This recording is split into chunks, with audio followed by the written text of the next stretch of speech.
welcome everyone to Eldritch Automata. The sort of pseudo-official release of the system is upon us, and so this is a learn-to-play adventure where everyone has gone ahead built their own characters, as we did last week, and today we are going to begin a mini adventure that should probably last 2 to 3 sessions, depending on what people do. All of you are a unit of automata pilots that have worked together for varying amounts of time and are members of the CHF, the Coalition of Humanities Forces, a sort of non-governmental organization that doesn't answer to any authority or higher power, but puts the fighting of the horrors and the safety of the world as their utmost priority. All of you are currently on your way to a base about 260 miles west of the Chilean coast. Recently, the CHF has made contact with a research base called Elysium. It's a facility made of ex-military and tech conglomerates that was founded before Advent Day occurred some 25 years ago.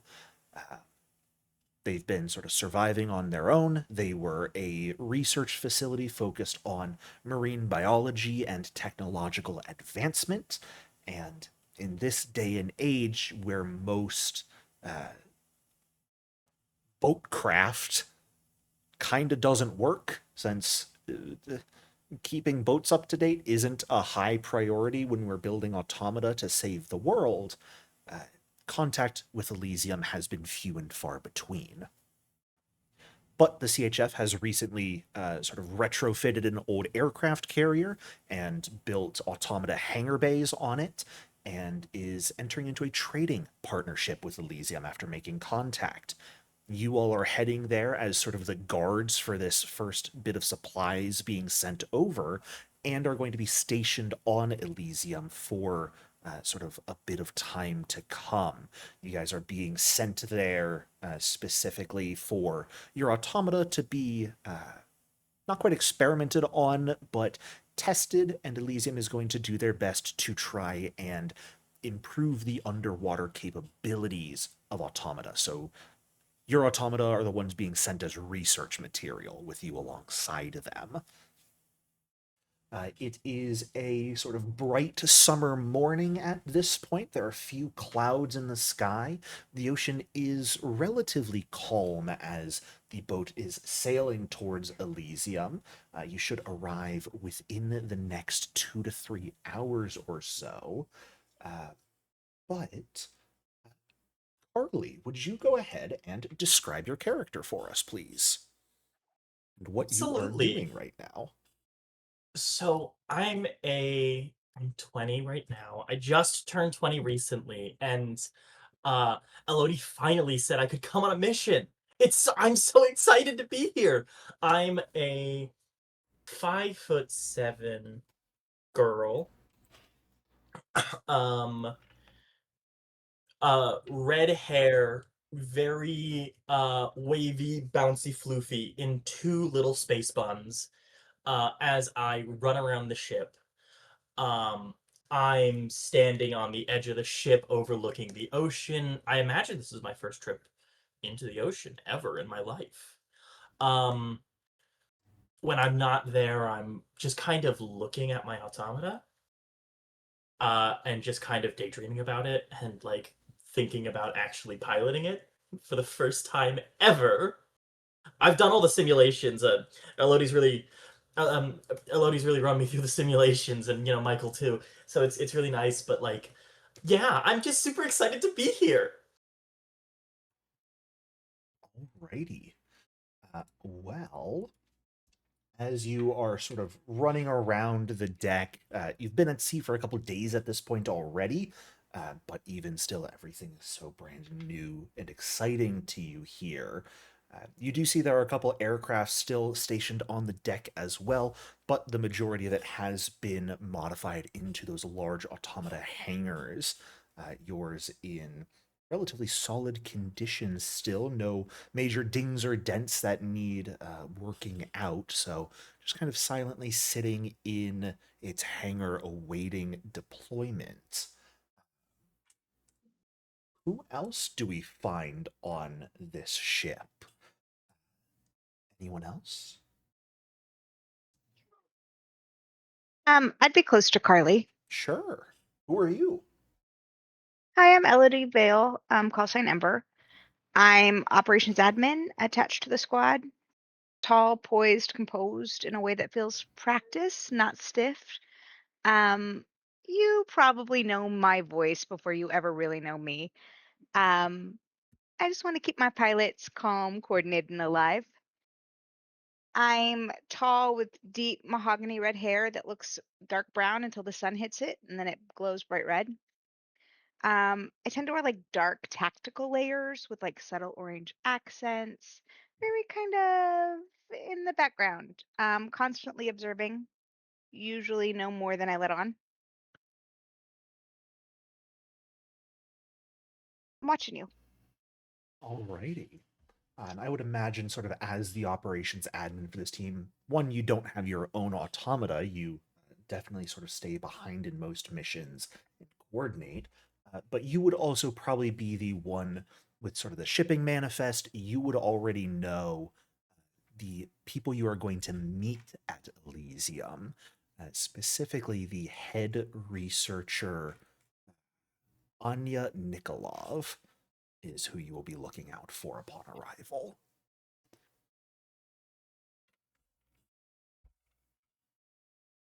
Hmm. Who else is on this ship would be nearby doing anything? I'll go next. Sure. I'm Silas, or Psy, call sign Havoc. Currently on the quarterdeck, smoking a fucking cigar. Wearing my uniform. I've got a patch on my arm. Says "On my way to fuck your shit up." He's about 5'10", black hair, but it's starting to gray prematurely, and looks like he's just had a rough life. Oh, Cheap cigar or expensive cigar? Whatever he can get. that's Got the it. I funny don't, thing. All is cigars are there even? expensive now. I mean, you can definitely, you would absolutely have some, uh, whether they are sort of a small stash you ration occasionally, or it's a bit easier to get when you are a pilot and a lot of resources are sort of provided to you that others wouldn't normally have access to. I leave to your discretion. Okay.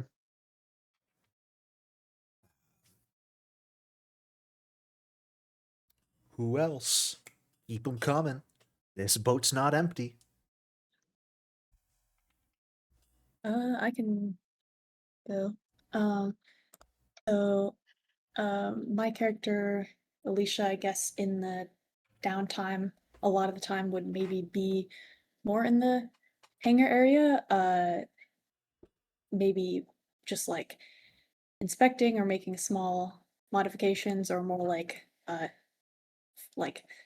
patching up um her automata, which somehow she's been using for several years, but it looks a bit dented and a bit rough. And but she might come across Carly in the hangar sometimes if the automatons are anywhere near each other. But she's looks about early 30s maybe. Also looks a bit prematurely aged, maybe a little stressed a lot of the time, and frequently wearing instead of her uniform, maybe some like work shirt or coveralls, in case they get any kind of grease stains on them from the automata. And yeah. Dick. Right, one of the few people here who doesn't have a call sign Yeah, yet. This is your I mission. This is your guess moment. yeah, I didn't think about that, but I guess a lot of the time up until now, maybe people either just called her Alicia or maybe Pruitt, but probably just her first name. Sure. That leaves us with Curly has been Go ahead. Curly's been trying to give you a call sign for like 3 days now. They're terrible. They're all terrible. You just keep kind of, I'm like, sure, I'll think about it. And I just like really hope you forget that one. Well, I believe we've got 2 pilots left who are here tonight. Of course, one of your members of the squad, their automata is here with you. That would be Zeke, but he is specifically unavailable. He had pressing matters, so he will be taking a helicopter to Elysium to meet with you all when his business finishes. But of the remaining pilots, who do we have? They're both muted. I guess I'll go. Sure. Yeah. So my character mostly goes by his call sign, which is Opera. Kind of a funny name he got because he usually wears a mask because of his facial scarring. He'd be hanging around the same place Alicia is, working on his automata. He always wears his flight suit just in case. Whatever our normal flight suits look like, I don't know if we've decided on that. You guys kind of get to decide. His mask is kind of featureless, and he's about 6 foot tall, black hair, mostly keeps to himself.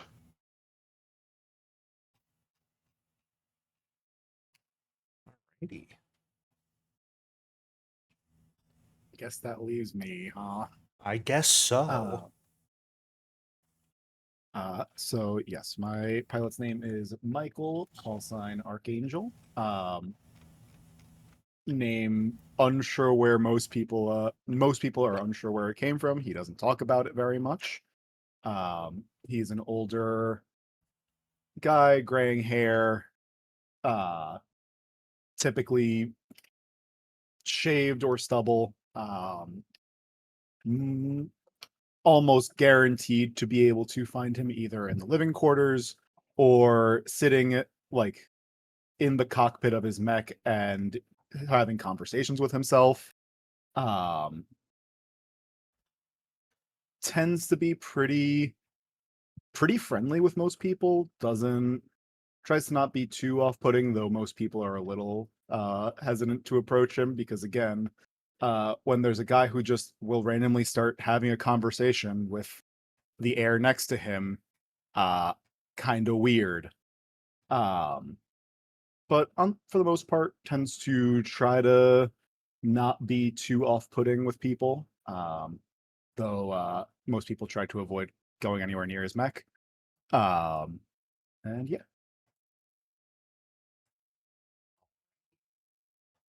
I've been at sea for just a few days now. You know, today should be the day of your arrival, barring anything untoward happening. So as you sort of go about your morning, waiting for the notice that you have arrived, what, if anything, would people like to be doing? Are there anything sort of specific that we'd like to do?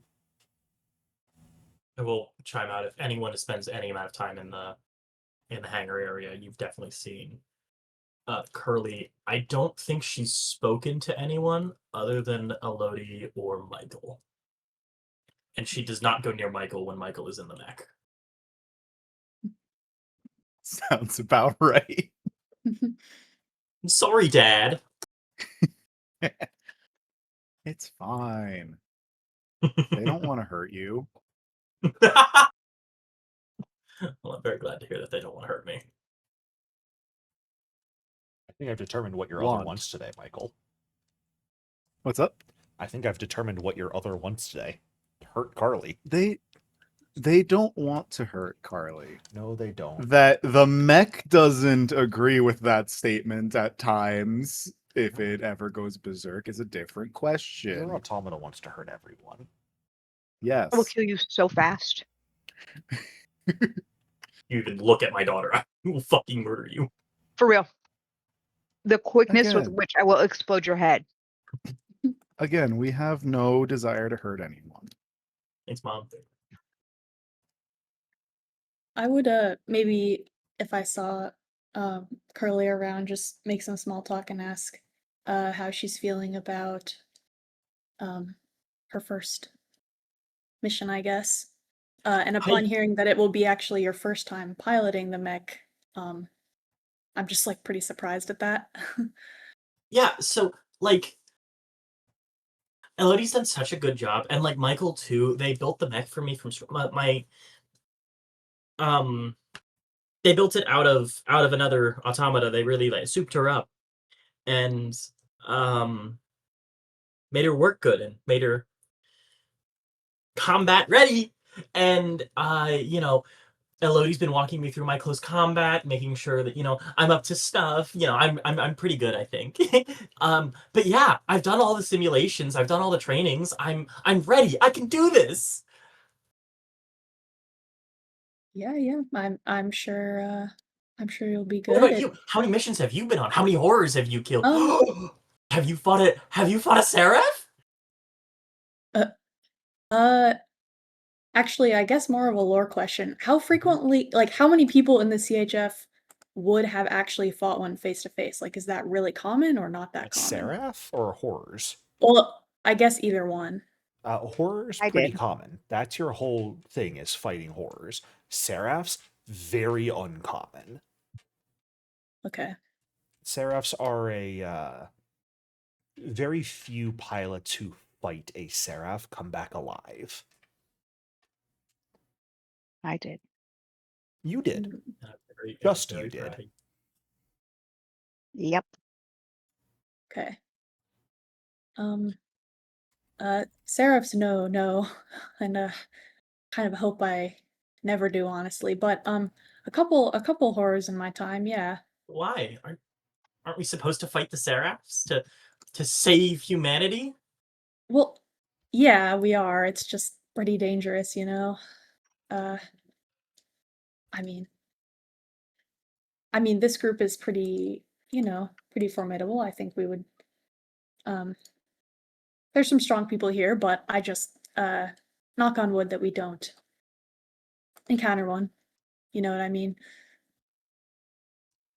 Not really. I want to kill one. I mean, it'd be nice to take something out. My mark on history. That's Kill them. true. That's true. That's an admirable attitude. Maybe I should have bigger aspirations. But that attitude will serve you well. Yeah. Thanks for talking to me. Yeah. Let me know if well, never mind. You have plenty of competent people working on your mech, so I don't want to mess with their work, but I can buff out any cosmetic scratches if if you need help with that. Absolutely. All right. Uh, what about anyone else? Anything in particular we'd like to be doing?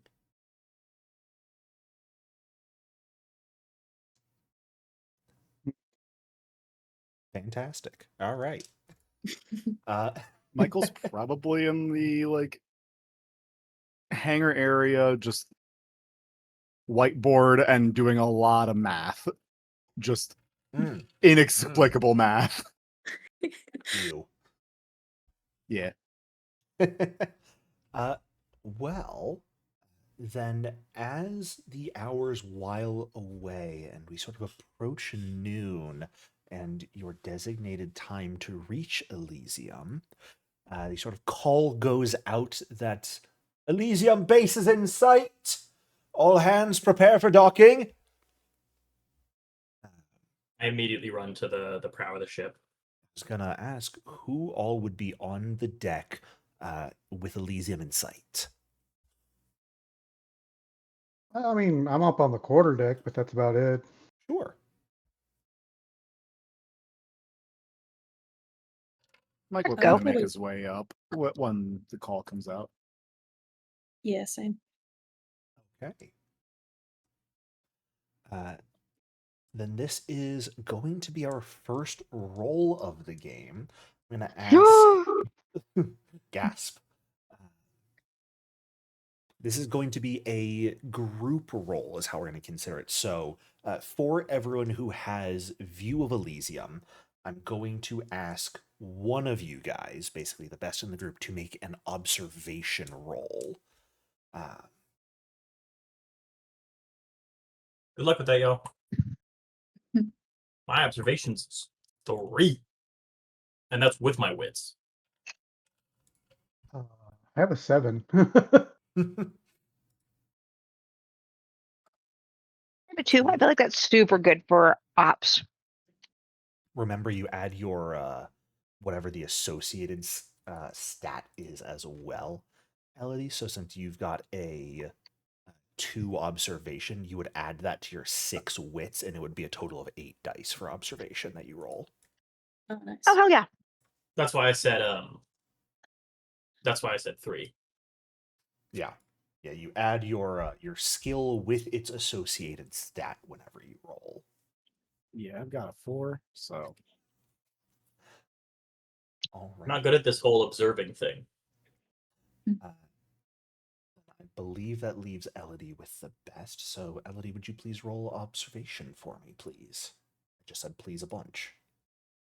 Please.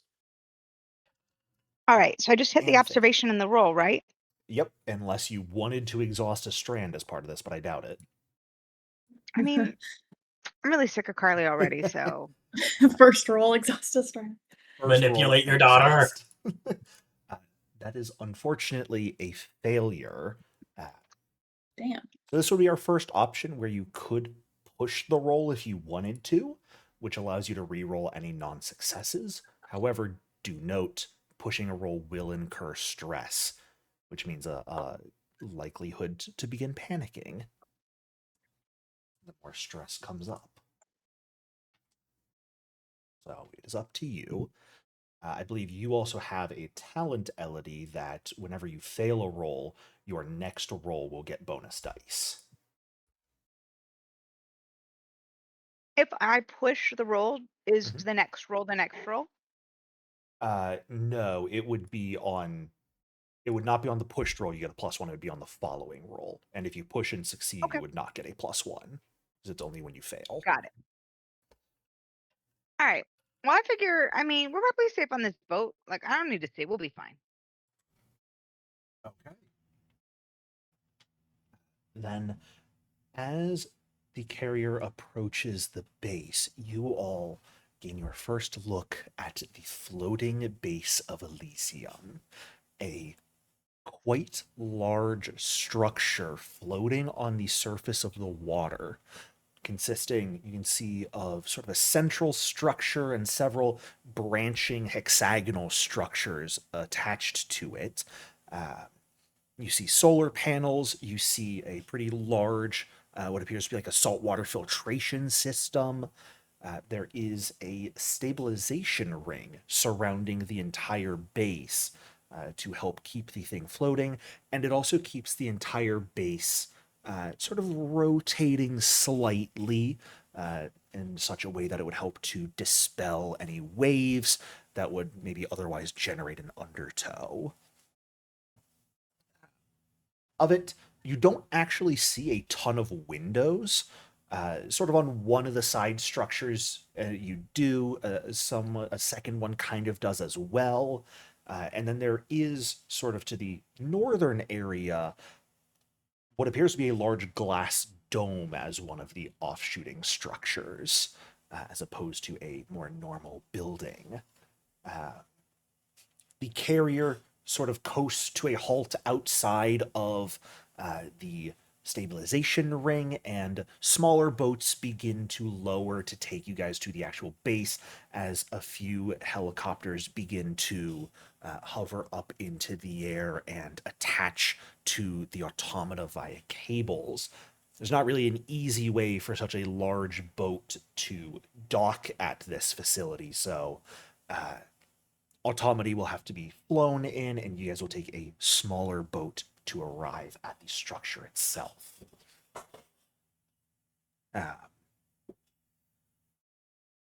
As you guys approach the base itself and dock, you see a large it's a massive steel structure. You can just smell the salt of the ocean surrounding you. It's it's a smell you've dealt with for the last few days at this point. Standing outside the entryway when you arrive are two figures. One of them, a middle-aged man with a bit of a 5 o'clock shadow, slightly curly, short black hair, a pair of glasses. And you can see he's wearing a dress shirt with his sleeves rolled up and a vest over it, with a lab coat on as well. And beside him is a slightly shorter, but a bit older, perhaps her mid-40s, Russian woman, shorter black hair as well, wearing a not quite a lab coat, but more of a almost a suit. And as you all step off the boat onto the base, she will be the one to step forward. I welcome you all to Elysium Research Base. I am Dr. Anya Nikolov, the head researcher of this facility. It is my absolute pleasure to host you here. Contrast to my actions on the boat, I'm actually going to be hanging out at the back of the crew.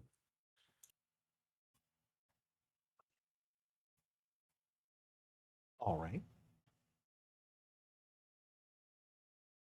I guess I'll just does she extend to shake hand or anything, or does she just... Yes, absolutely would she took a half step forward, extended a hand,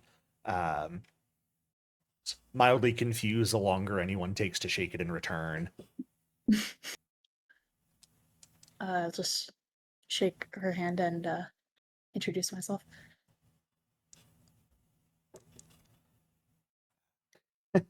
Well, it is a pleasure to welcome such esteemed guests as pilots aboard Elysium. We have not had any prior to now, so you'll have to forgive the maintenance bay for your vehicles, but we have had to do some last-minute retrofitting after we found out you would be arriving. I would also like to introduce Dr. Mikhail Voronov, my associate here. And he'll step forward. Very glad to meet you all. I'm one of the biologists living on this base, and I will be the one to show you around and get you settled in.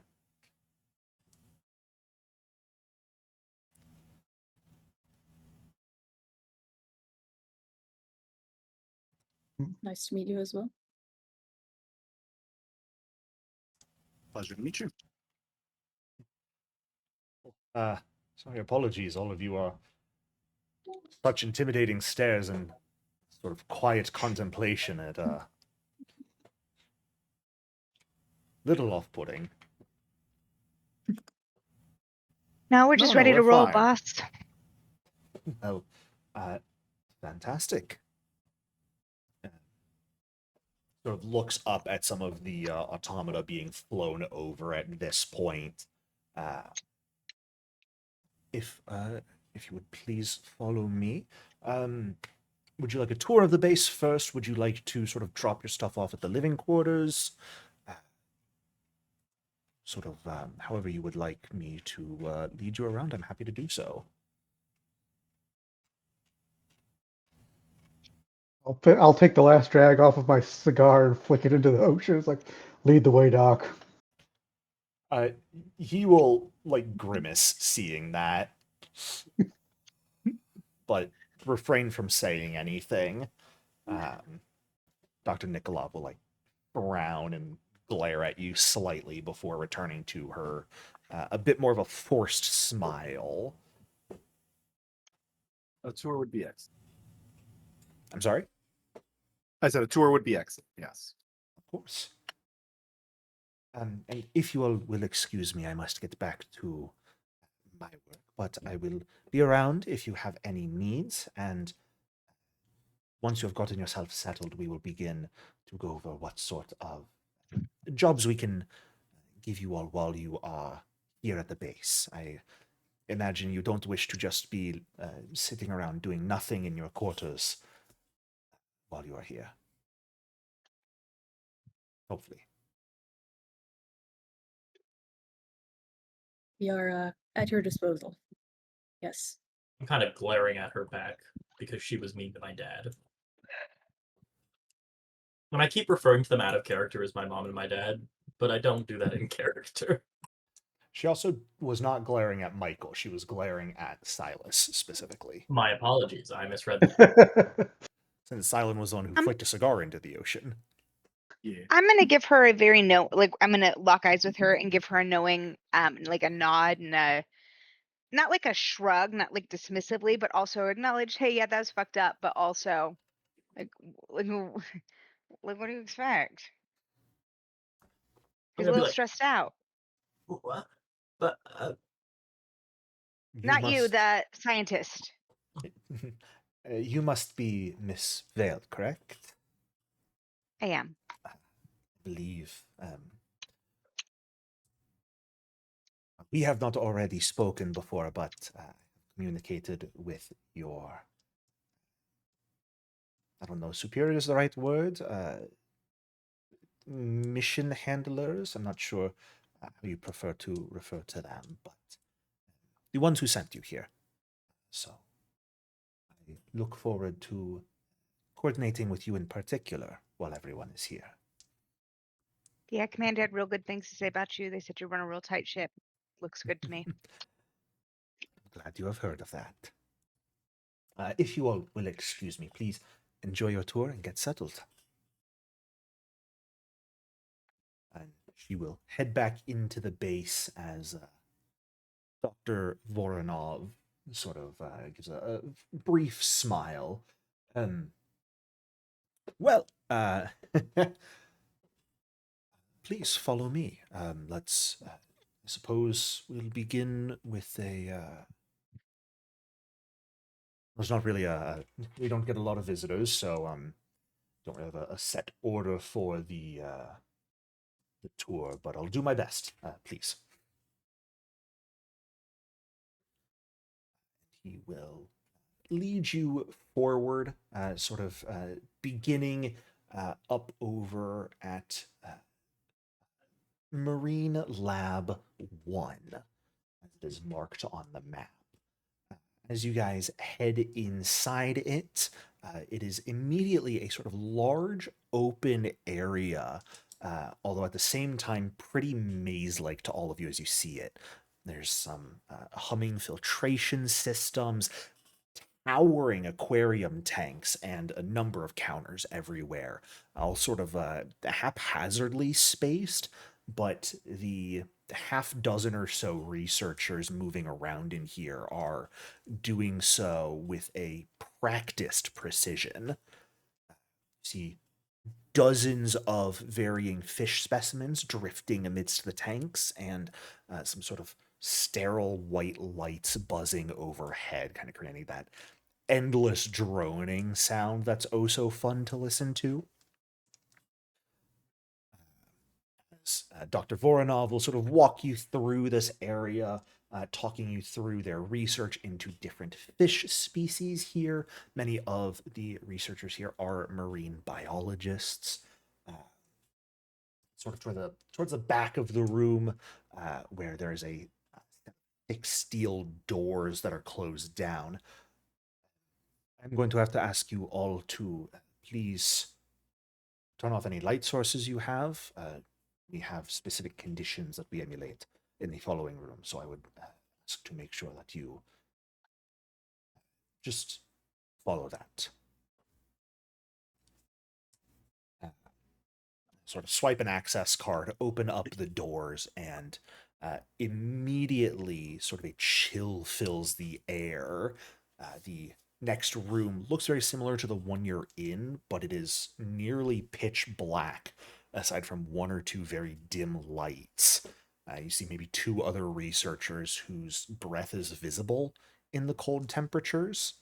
Um, as he leads you in and begins to describe that this section of the lab is more used for mimicking a deep sea environment and the fish specimens that would be found below. He sort of goes through the entire lab and then sort of pauses at any point for questions to be asked.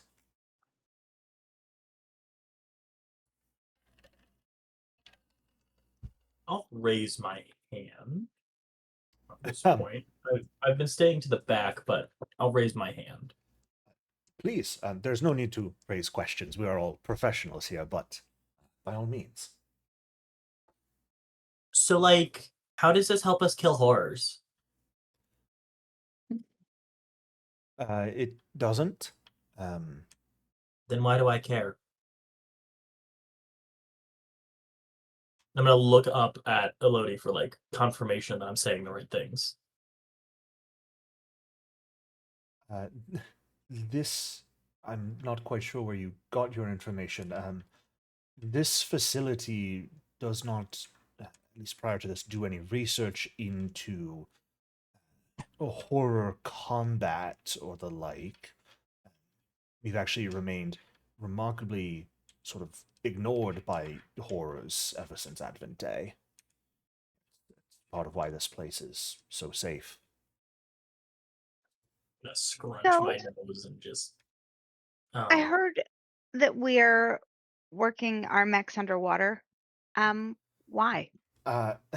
Yes. I'm not 100% certain of the reasoning myself, but from what I understand, after CHF contacted us and proposed a trade offering to bring us a number of supplies that we could use, in return, they asked for us to try and do some research to make automata a bit more capable in underwater environments, especially the sort of weaponry.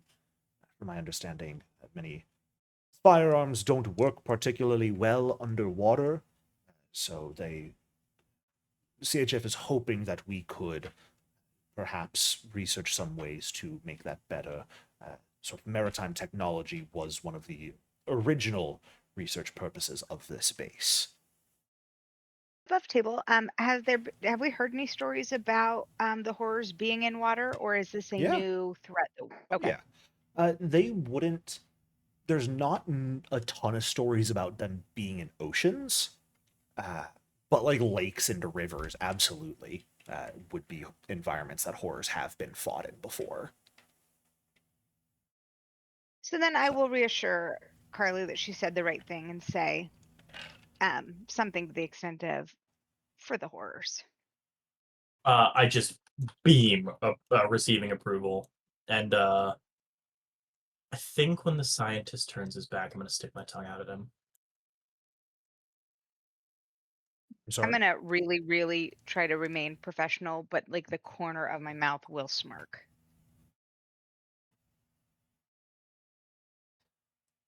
Uh, well, it seems like research isn't, at least research into maritime creatures isn't our,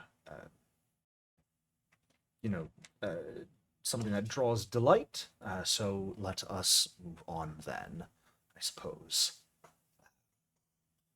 Sort of lead you outside, up towards the observation deck, which is an absolutely gorgeous room. This is that glass dome you saw from your approach, but you also quickly realize it is not just a dome, it is a glass sphere that part of it sits underneath the ocean surface. There is sort of it's like tiered theater style seating descending towards the center of the room that you could just like sit down and stare out into the ocean. it would be super beautiful on its own were it not for like the entire top of the dome above water being covered in solar panels and there being a immense cylindrical battery smack dab in the center of the room. Hmm. The entire like there is a very obvious smell of ozone and a bit of seawater filling the air in here. But even ignoring that, sort of looking outside of the glass under the water, you do see the occasional fish drifting past, and even one or two pieces of like almost bioluminescent plankton as well. Hmm. This was sort of our rest and relaxation room, the observation deck, where people would come to spend some time to themselves and just take in the environment when they wanted to get away from work. But of course, after Advent Day, when we lost a lot of our resources and we needed to figure out how to self-sustain, well, we need a place to store the energy from the solar panels. So apologize for the noise and the smell. But if you can ignore that, it's still absolutely sort of beautiful to come spend some time here when you need time.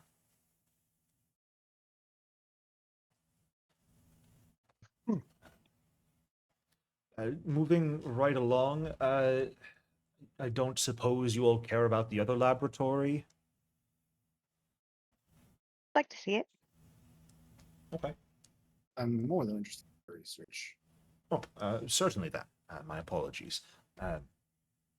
Marine Lab 02 is it's less interesting, I guess. There's no fish, at least no living fish.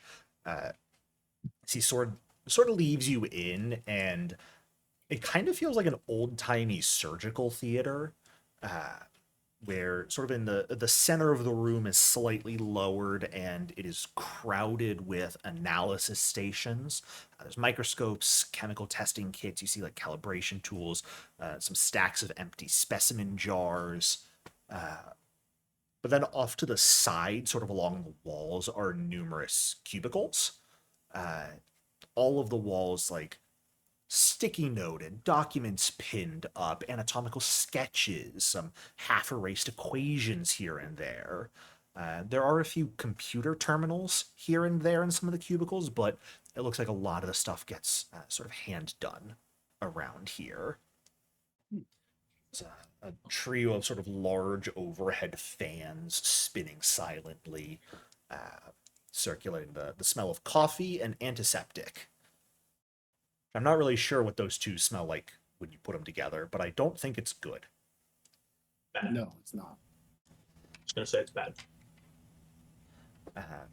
You see maybe three researchers currently at different cubicles. Some of them writing, and like one person typing away slowly at a computer.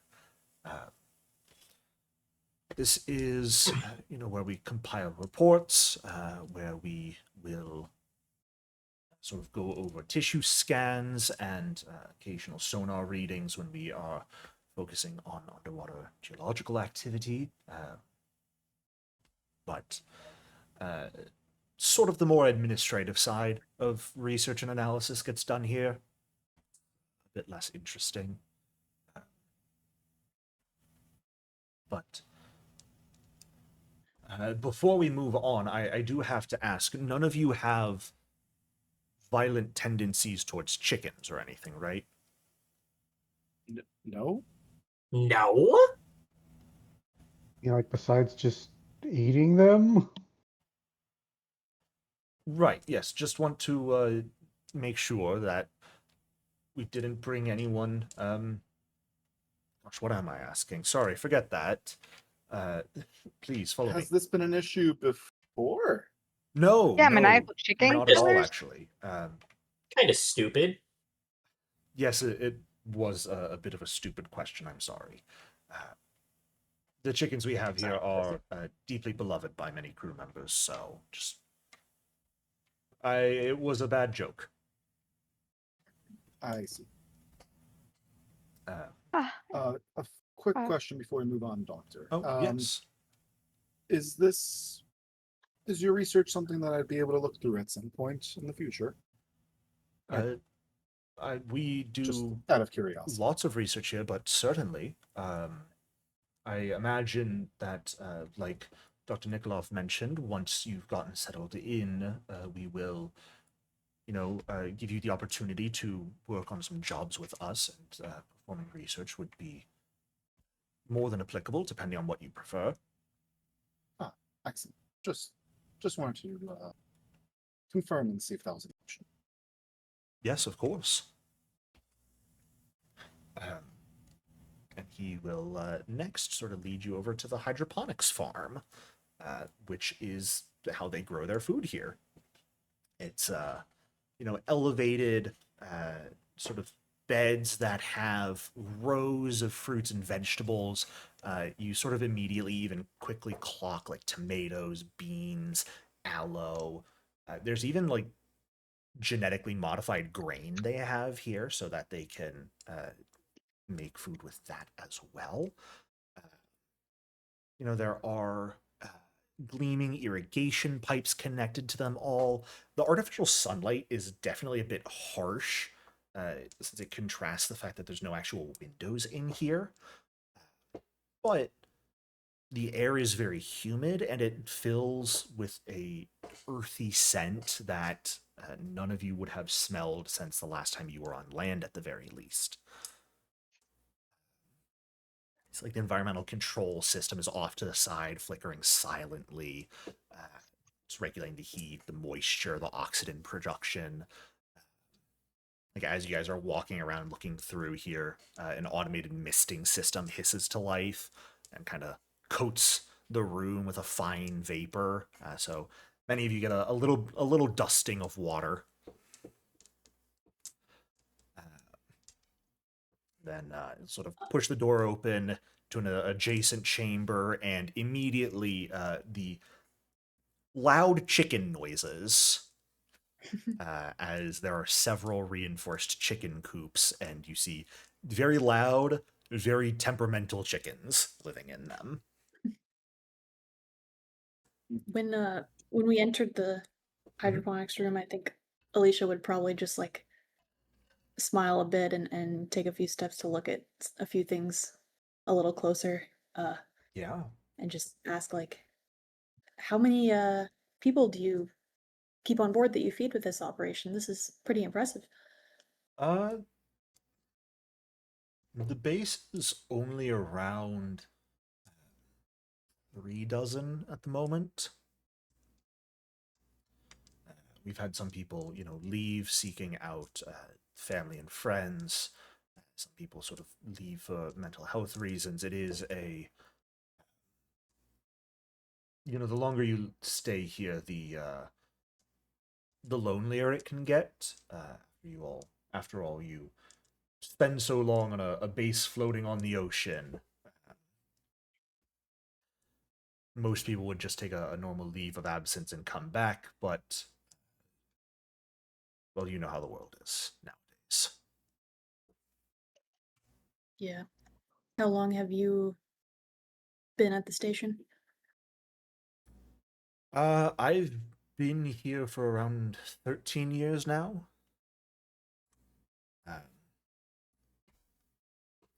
Came before the first automata really took action back in those days.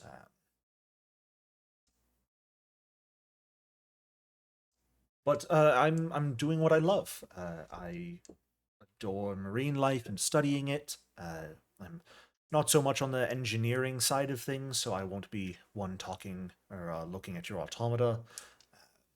But in the first lab I showed you is where I work. Very nice, yeah. And she'll probably, I don't even know what specific questions, but she'll probably ask some stuff about the crops, like, oh, you keep it at this temperature, really? Or blah, blah, blah. Absolutely. And he would very much go, yes, well, we've got the system to sort of regulate everything. After 2 decades, we've kind of figured out the best way to optimize. but everyone takes rotating shifts, sort of doing logistics here.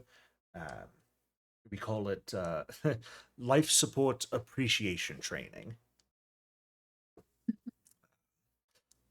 not the most glamorous, but I imagine most of you will likely get a shift here at some point while you're visiting. Was his life support appreciation training a joke? Was he trying to make like a clever tongue-in-cheek action? You Or is that think what they actually call it? like yes, they call it that jokingly here, but that is what people on the crew actually call it. Okay. Sorry. When he says everyone will get a shift, I'm just gonna look kind of nervously at Carly because I feel like she will not appreciate that, but I'm like hoping she You can- doesn't say anything rude again. Carly just kind of just looks. Carly doesn't look like she's here right now. I think ever since the comment about being lonely on the seas came up, she's just kind of not been here. Mm.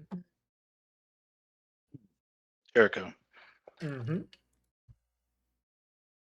could I have been using my portable radar system to keep account of people on the space? Oh, interesting. Other than when they asked us not to have lights on. Yeah. Portable radar system. Go ahead and give me an observation roll. You may take the +2 gear dice for the radar system. Okay. It would not quite cover the entire base at once, but I you'd think be it's able to like cover a majority 75 of it. meters.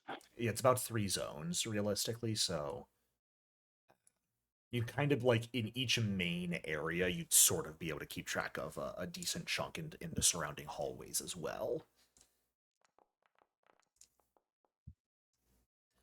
Fantastic. Okay. Yeah. So far from his saying about 3 dozen people, knowing that you've only seen a little over half the base at this point, that generally checks out. Okay, cool.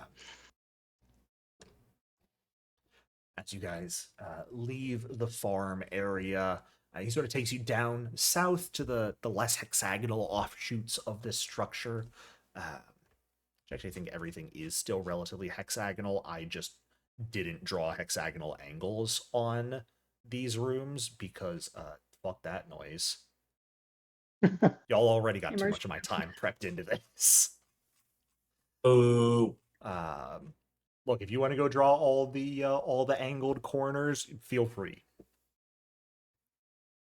no. But he sort of takes you down the hallway towards communications. You don't really do a long time looking in there. It is a dim, claustrophobic room with a wall of server banks and a large console in the center that is covered in switches, rotary dials, screens, and systems. And this point of around 6 people sort of manning the whole setup, keeping eyes on communications, sort of on a sonar of the surrounding ocean, just making sure nothing goes wrong. You do see like thick bundles of cables connecting everything are just sort of overhead instead of on the ground. And you definitely notice a lot of those cables are patched with just electrical tape in various areas where the insulation has worn away with time. It's communications. It's not particularly interesting to be here, but it needs to be done. We have to keep track of things and, maintain contact with the outside world. We don't want to go too crazy being here. Do the people in here seem busy or stressed, or it seems pretty chill? They seem pretty busy. There's no real stress. It's like when your job is to stare at a computer for 8 hours. It's kind of boring. You see all of Who them in has a sort of job like that, various huh? stages of eyes glazing over. But they'll all, like, one at a time get up and revitalize a bit when you all enter and introduce themselves pretty enthusiastically to you, as most people have done around the base when you meet them. I think we found Carly's job. I don't like that. Everyone seems generally a bit. Everyone seems generally kind of enthusiastic here at the base, for the most part. Everyone seems to be in good spirits. The people who are here are doing what they love. Moving on from communications, though, he takes you over towards the admin section. Sort of the beating heart of Elysium, you could say. You see a massive layered surveillance system. Cameras that show a number of the hallways and labs around the station just to keep an eye on it, as well as waters or cameras underwater attached to the underside of the base that show the surrounding ocean to make sure nothing untoward is coming up towards the station. There is sort of a large holographic station on the floor that looks like it is showing the actual ocean floor deep beneath the station itself that you guys can all see appears kind of covered in geothermal vents. See, there's sort of a couple of hallways that lead off to the side as well that you would, just asking be told. One of them leads to the private quarters of Dr. Nikolov, and the other one leads to the storage room, which is typically kept secured as well.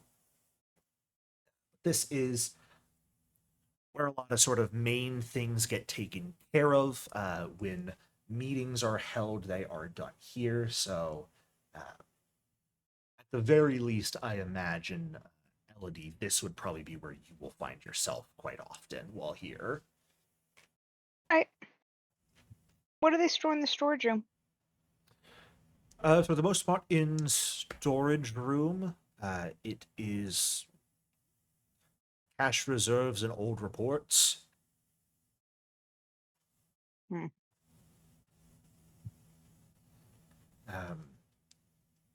We haven't had need of it, but we do, I believe, have one or two firearms in there as well, just in case.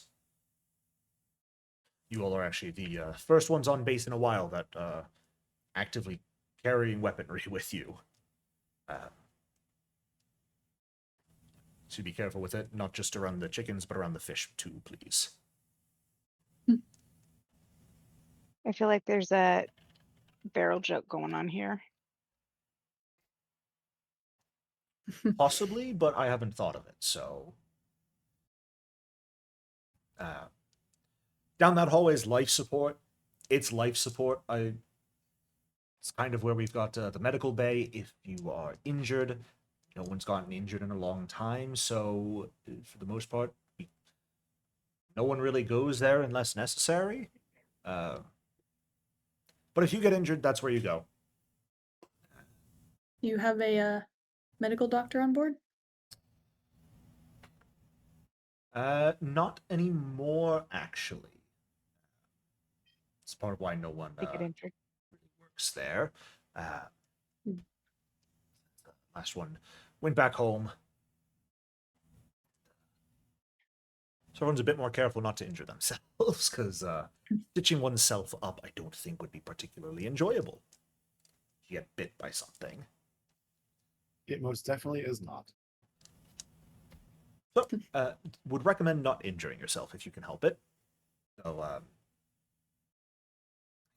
it's your line of work, but nothing happens here.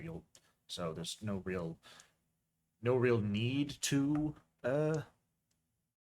see a doctor, I don't think. Unless you put your hand a bit too close to the chickens, I suppose. Right, yeah.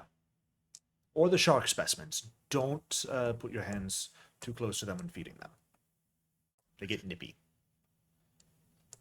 Oh. But Before we go to living quarters, we'll go to submergence bay. I think by this point, all of your automata should have been delivered. So it'll lead you to the large sort of central chamber in this structure, which is this immense industrial chamber. You hear the sort of just echoing of machinery moving around the space, the occasional bits of dripping seawater. There is a set of massive bay doors that would open directly into the ocean. And multiple submersible units rest in loading cradles along the walls. There are articulated crane systems suspended overhead to maneuver the machinery around. You see sort of an area where there are some suits that look like they're designed for deep sea pressure set up. And then a massive entire wing of this bay looks to have been relatively recently retrofitted as a hangar for automata, now filled with the newly arrived mechs. And there are a few sort of crew members already like running scans on the machines, taking parameters to begin thinking and testing.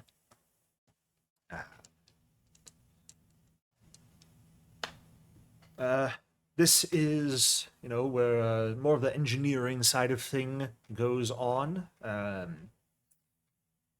There's Dr. Hoffman over there. She's sort of the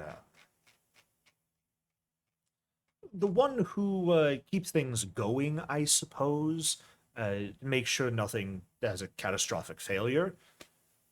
Always trying to propose improvements that don't frequently get approved due to budget reasons, but makes her a little testy. Just be careful around her, I'd say. But if you have any questions about the engineering side of things, or I suppose you will probably be meeting with her a lot since she'll be sort of heading the automata reinforcement project.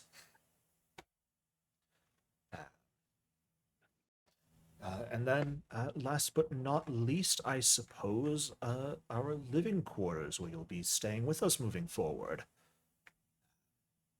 Sort of leads you to a bunch of sort of smaller rooms with private bunks in them. You see a lot of them have been personalized with small keepsakes. There's photographs, some books here and there, even the occasional religious icon. There is an attached galley. It's cramped but a bit warm. Yet again, that sort of smell of recycled coffee fills the air. Some metal tables and chairs. It's not particularly comfy, but looks homey enough, I suppose, for a base like this.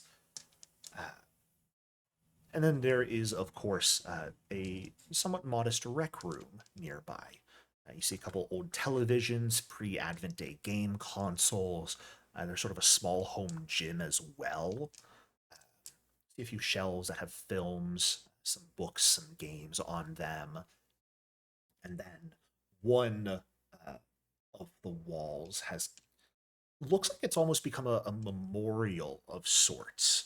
You see it's covered in photographs, letters, prayer cards, some drawings, messages that even at a quick glance are kind of addressed to like dead relatives or missing loved ones.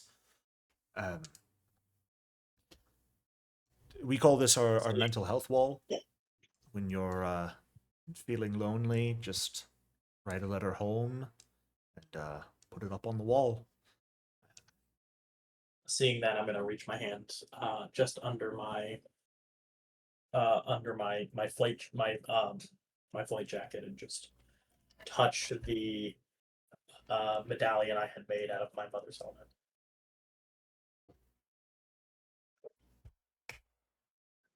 And gonna- go ahead. I was gonna chime in. It's like lonely, but you can just talk to them, can't you? That's what we do. Well, we can send communications out, but Michael's gonna immediately realize that they're talking about normal people, and Michael is talking about dead people, and they're just gonna stay quiet. he'll realize you kind of clock, and it's a way for us to remember them. You're now one of us, so please don't feel like you can't add on to the wall as well. Even with everyone here, new additions appear pretty regularly. That should about do it for the tour, though. I showed you your rooms just a minute ago as you all passed them, so feel free to put your stuff down and take another, continue taking a look around if you want. Don't think we have any real planned jobs for you today, so I sort of feel free reign for now, and in the morning we'll probably get you some new jobs in hand. I'm I'm off to work myself. I'll be in Marine Lab 1 if you have need of me, but also you can feel free to converse with anyone else on the station.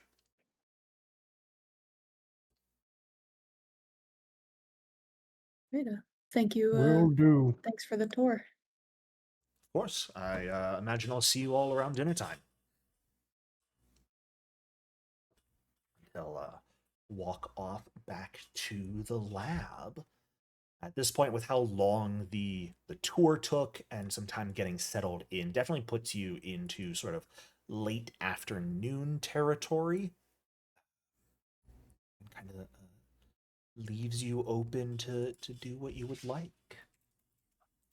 And I turn to Elodie and Michael and just say, in a quieter voice,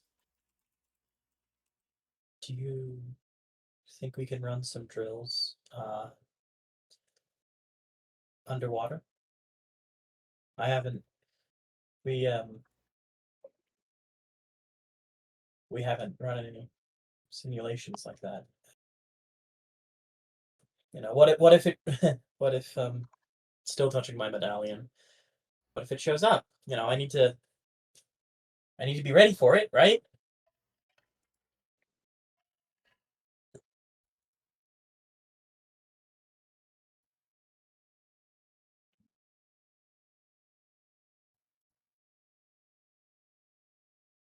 I'm gonna smile because I like that enthusiasm. A trained pilot is a ready pilot. Um, can we run underwater drills? Is that something we can do? Uh, like in your automata or more so in like VR? Because I would imagine you guys probably brought because they wouldn't have it here, but knowing you were going to be here for some time and your automata were going to be worked on the whole time, you probably would have brought sort of the standard pilot VR training setup. And you could take a little bit of time to go ahead and get that set up, and you could absolutely set it for sort of underwater preparations.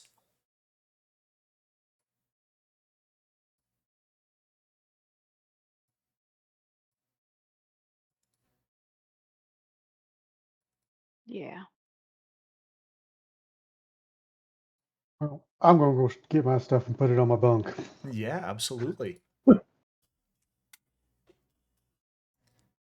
I will note, no one told you any rules about not smoking in the base, so do with that information what you will. Smoke, smoke, smoke, smoke. Go to the chickens and teach them to smoke. No. He's gonna be smoking in like the clean marine labs. Yep. There are like Can I areas, the map doesn't really show it because it's a very simple map, but there are like some outdoor areas that you could like go fully step outside, like where you met the doctors, and could if you wanted to not smoke inside, you could go out there to smoke at any point, or just go outside and enjoy the ocean. Sorry, Alicia. Oh, I was just gonna say, can I just look at the memorial wall if anything Yeah. sticks out or Nothing really sort of immediately sticks out to you. I think you or in would particular clock. maybe Oh, Mhm. sorry, go ahead. Well, I was gonna say or anything in particular from the two people we've met. Like Yeah. written to or from them or something. You would definitely see something written by Dr. Voronov and actually from Dr. Nikolov as well. Uh, most of them are sort of letters to people at home, old family members, siblings, parents, spouses. And most of the letters are like just kind of wish you were here's, and then sort of old, like some somewhat faded family pictures. I think you would clock a lot of the drawings would actually be like drawings that were sent to the researchers here pre-Advent Day, or even at any point during the liminal fall, and then parents put the pictures up on this wall at this point after they received them. Mm. I think the more you look at it, the sadder it gets. Yeah. Yeah, after just a few minutes, she's kind of gonna just head to find her bunk as well. Maybe looking a little distraught.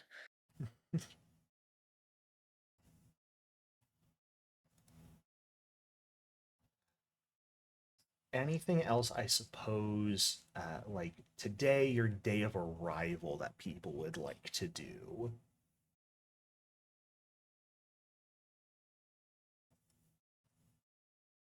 Once the VR is set up, I want to just start going ham in there. Sure.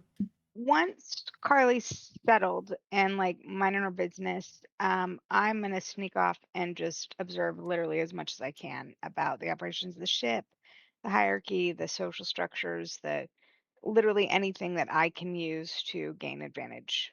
Yeah, absolutely. You spend some time just kind of walking around. A lot of it does have you sort of staying like in the labs, just kind of observing people. The marine labs and the submergence bay are where people primarily are and would actually be talking and chatting with one another while they work. It does appear to be a pretty harmonious atmosphere, all things considered.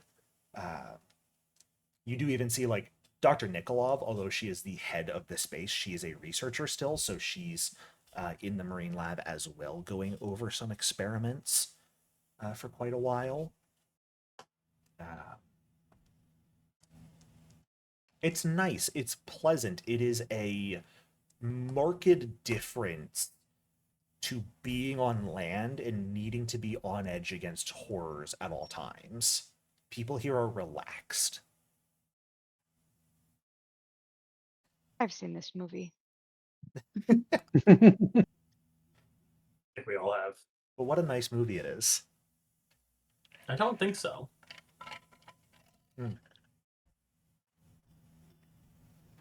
Alrighty. Anyone else? Hmm. All right. Uh, then, as we sort of, you guys would eventually have dinner with everyone here, get to meet more of the staff, sort of in depth chat with them. Most people have been here for quite a long time. There aren't really any new recruits to the station. I think the youngest person here has been here for over a decade already. And that would be Dr. Hoffman, the engineer, who came here when she was about 17 and has been here for a decade now. So definitely the youngest person on this vessel. But sort of eventually the day passes, you guys settle in for a night's rest here before getting up in the morning, where you'll actually take on some work here on this station. Uh, but before we get into that, we are going to just very quickly take a quick break. I need to refill my water, so anyone else who wants to as well, stand up, stretch, do all that jazz, and I will see you all in like 2 to 3 minutes. Welcome back. As the new day arrives, your first sort of full day here on Elysium Research Facility. Spent the night. It was pleasant, I suppose. sort of here in the morning, you guys all, after breakfast, make your way over to administration where you meet up with Dr. Nikolov. And good morning, everyone. I hope you had a good first night's sort of rest here on Elysium. Food wasn't too awful to ingest, I hope. Like a baby. Had worse. I can't ask for much more than that, so I'll take it. But it, of course, will take some time to do research on your automata and come up with some ideas for how we can improve them. Of course, any one of you who is, I suppose, good with your automata as well, we'd be more than happy for your assistance working on them. But also, we would be more than happy for anyone to take on jobs in the marine labs with the hydroponics, with just the sort of general submergence bay. There tends to be a lot of more mechanical work to be done on the vessels that we send underwater for sample collection. So we have quite a number of things as well. Data analysis is more your forte. I can certainly set you up here as well, assisting with that. But I'm not quite sure what your specialties are to give you that sort of work to do.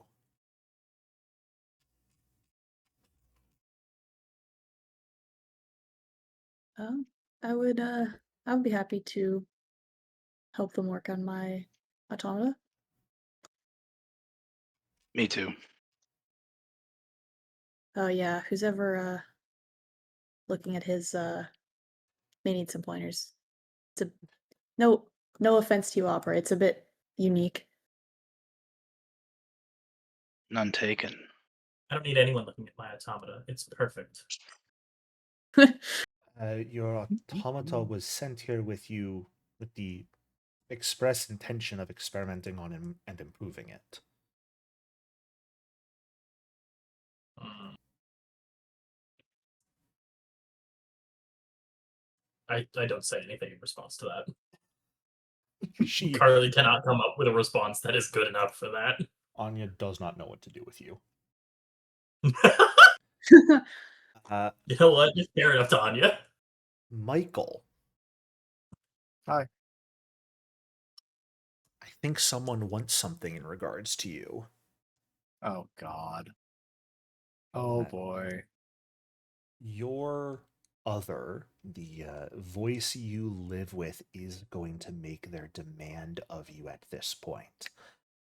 Okay. Michael, do you remember yesterday? We were in the labs and we saw cubicles, half-finished equations on a bunch of walls. Yes. You gotta finish them. You gotta finish them. You know I can't stand seeing things half-finished. All right, we'll check it. Why not? I am speaking out loud, by the way. Is everything okay? Oh yeah, yes. I figured I'd go do some research. Certainly. How about the research? Oh Christ. This is gonna go well.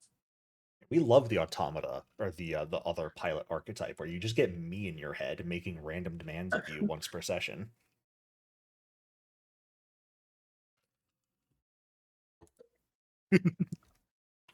Okay, so we've got Michael going to work sort of in Marine Lab 2 on a bit of data analysis, so to speak. We have Opera and Alicia going to work on the automatas in the Submergence Bay. What about everyone else? I guess I can do mechanic stuff. Sure. Yeah, that would put you in the Submergence Bay as well, but less so on the automata, more so with everyone else.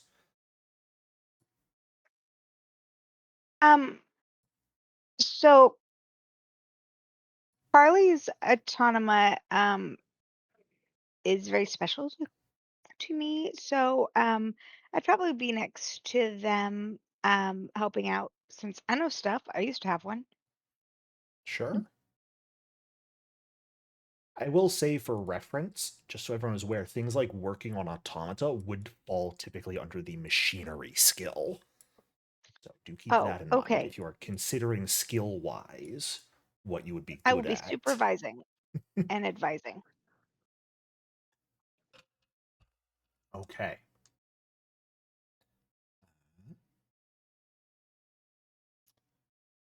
Carly, then, what exactly would you like to be doing?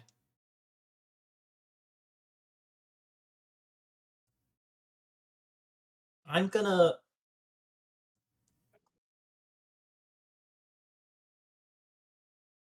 go do some solo VR, training, and if that's not a thing I can do solo, um, You would typically want an operator setting it up and observing to make sure nothing goes wrong, but I mean, you could certainly do it solo if you don't want to do any actual work on the base.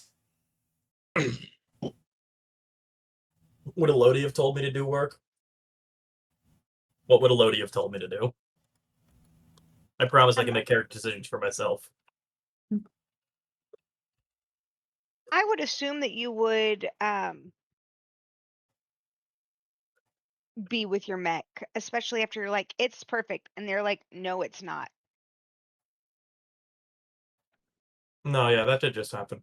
They're not saying it's not perfect. They're just saying you were kind of sent here for them to do work on it. So when you say it's What work does perfect, it need? nothing needs to be done, kind of throws them What work off. does it? There's nothing wrong with it. It's perfect. Fantastic.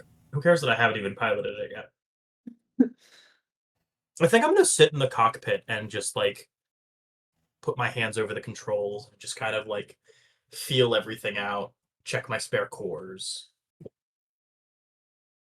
make sure it's in tip-top shape for no good fucking reason. Okay. Silas, I don't believe I've heard what you would be doing unless I have and I'm stupid. Uh, carry heavy stuff around, moving things around. Don't think I have Fantastic. any, yeah, skills that'll be super helpful. So I was like, I got endure, so I'll just move stuff around. Sure. I love that we come to the funny research base and everyone goes, "I'm going to stick with my automata." I know, I was like, the biologist is probably disappointed Excuse they're not me, really I getting much help didn't. because we're too obsessed. Michael, you're not because the voice in your head is telling you not to. Let's be real here. I was gonna do this anyway. Okay, well there you go. You just gave me the perfect excuse to go do it anyway. Well, then let's go ahead and actually start with everyone who's sort of in the bay here, just sort of gradually working throughout the day. Uh, the process of upgrading your automata, it's a long process. The people here aren't automata engineers in the first place, so for them it's a lot of kind of theory crafting and whiteboards right now, going over after they've sort of taken the measurements of your automata. They ask you some questions about how the ego chamber works and how you actually pilot it, uh, to then sort of beginning to theorize what sort of improvements would allow automata to operate at better capacity underwater. A big issue automata have come across in the past is due to their size. They sink real easy. So buoyancy is a factor they're definitely looking into. But this takes a large chunk of the day and is a project that would take a long time in the first place. I think specifically, Carly, since you're sitting in the cockpit most of the time, uh, you are eventually going to like hear a we have some questions to ask you. Can you please come out? I'll poke my head out. Who's calling me? Which It one of the is engineers? the individual that was sort of pointed out to you at a distance yesterday, the young Dr. Hoffman. Okay. Yeah, Uh, what's up? Hi, I need to get in there and check around. Why? Because I'm doing my job. What? What? Scoot your boots or get out of the way entirely, please. Okay. I'll Hey, girlie, can I get your help over here, please? yeah. Yeah. And I'll immediately run to loading. Dr. Hoffman will look at you, who is a younger, darker skinned woman,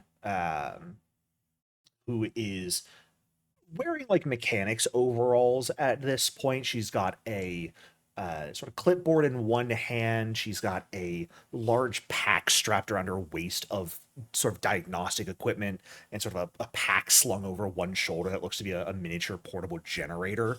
And she just sort of nods at you gratefully as you get Carly out of the way, Elodie, and she'll clamber into the cockpit and start taking measurements as well. Most of you working on your automata would have probably similar interactions with Dr. Hoffman here throughout the morning, as she is a bit brasher than others. She very much has that sort of young arrogance to her of like, I know what I'm doing. I'm the best one here at what I do, so move out of the way. But she does actually like stop and listen and converse. She just seems very much to be pushy. Jericho, I I like just her. need to mention Mm-hmm. that if anyone is working on my mech, something inside the cockpit will move. They'll have no idea what it is, Everyone is avoiding and your they mech for will the not moment. be sure what piece of the tech has moved, but something will have moved, and it will be like, did I imagine that, or was that always there? Just looking at yours from the outside, yours is the last one these researchers are looking at. They're like, we're going to go over the basics first. We're going to figure out general stuff, and then we'll take a look at The Eldritch Horror. I gotta know, what do the engineer, like, out of character, what do the engineers think of when they see the bomb that is my mech? So in the first place, because the automata run off of anathema, that weird energy that nobody really understands, and the ego a pilot generates. That's a little above their pay grade in the first place. So when they hop into your mech and see the massive, unrestricted nuclear reactor that's been shoved in there as well, their first thought, a lot of them, is actually like, oh, thank goodness, something I understand. And then it'll be probably in like the coming shifts as they do more research and understand more about how automata work that they go, who in their incorrect fucking mind thought this was a good idea? Who in their Me. incorrect mind put a child in that? Me. Thanks, Dad. You need to be No stopped. problem. Nah, it's fine. But is for those of you who are working here in the submergence bay on your automata, the occasional sort of helping out with other vehicles as well. Uh, what is there anything in particular you would like to try and accomplish throughout the day?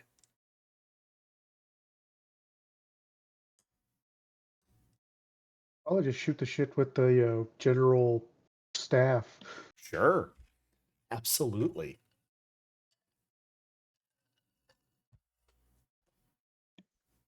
Yeah, most people Yeah, just here. complete these modifications. Okay. Yeah. It's a long-term project and it's day one, so it's gonna be slow. It's gonna be boring.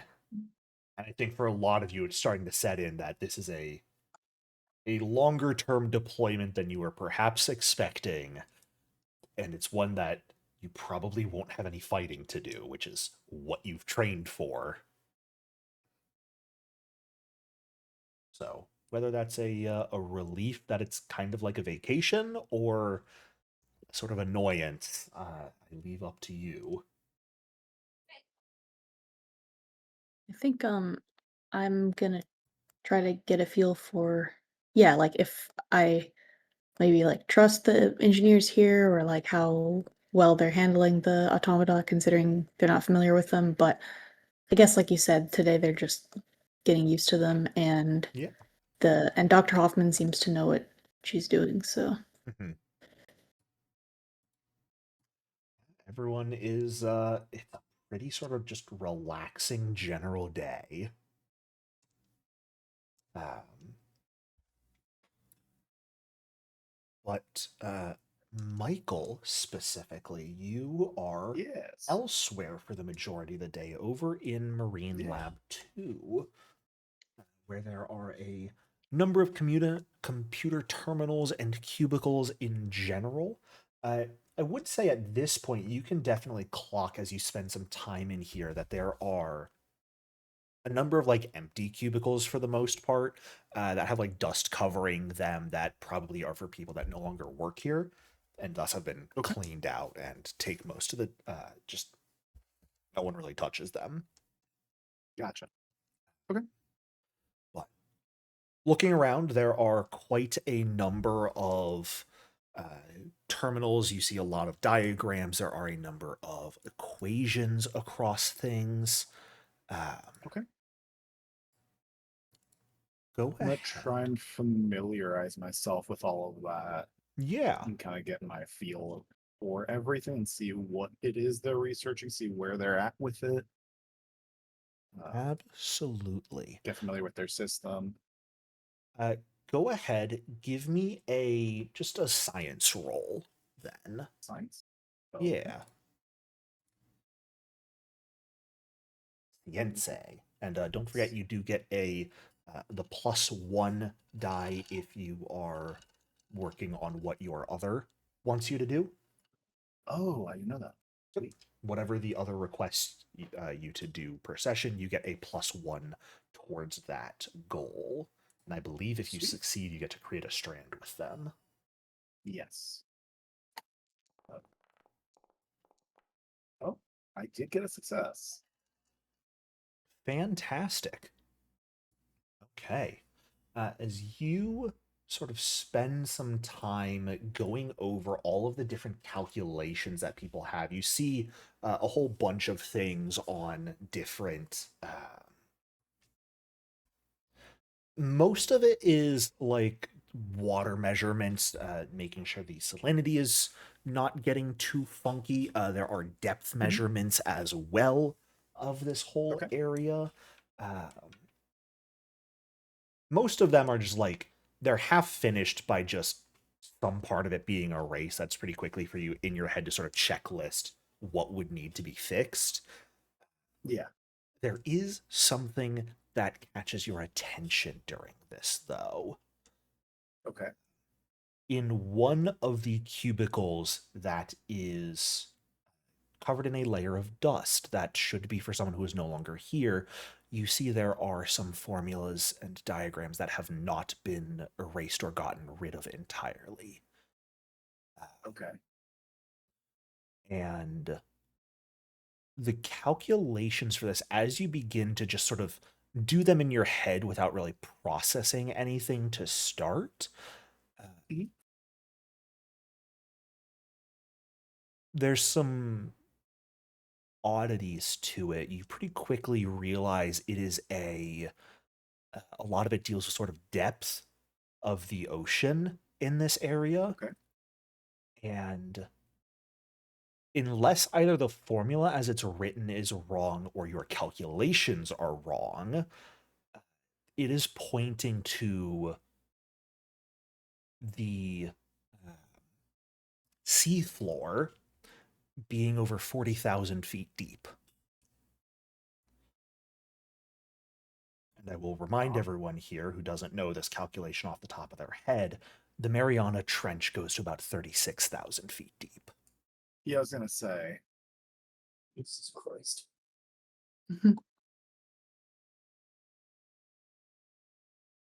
Yeah, I'm gonna try and figure out what part of this is wrong, because yeah, that's no bueno. Yeah. Looking through it all of the numbers are adding up over 40,000 feet, and you do see like on the diagram some notes are just kind of scribbled down on it. Improbable to survive. is just what's written alongside the calculations. Improbable? Improbable for to survive. Just improbable. Just improbable. Uh-huh. I think the voice in your head, the other, is gonna speak up looking at this. Well, this is interesting, isn't it? Am I the idiot, or is the person who wrote this down the idiot? Can't. Well, we both know you're the idiot. I mean, we don't have to say. But think of it this way. What if neither of you are the idiot? Oh. Just a what if. I'm a fucking, well, just think about it. Huh. Um. Yeah, I'm gonna see. I'm gonna ask around and be like, "Have you all seen these? I feel like something's not adding up, unless I'm missing something." Uh, yeah. Asking around to some of the other researchers in the room, one of, like, the first person you ask would look over at the cubicle you point to, and he would sort of squint his eyes for a moment and go, "Oh yeah, that was Dr. Argento's cubicle. He doesn't work here anymore, but sorry about that. I thought you're pretty good about cleaning up people who had moved on. I guess not. Take care of that." It's not an issue. I'm just more curious about his numbers and his calculations. Oh, Um, let me take a look. He'll come over and sort of start going through the calculations with you as well. Mhm. Huh. Oh, these are weird, isn't it? Yeah, something's off unless they knew something we didn't.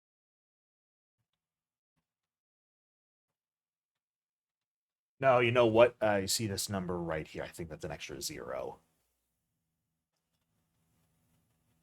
Is that actually the case, Jericho? Or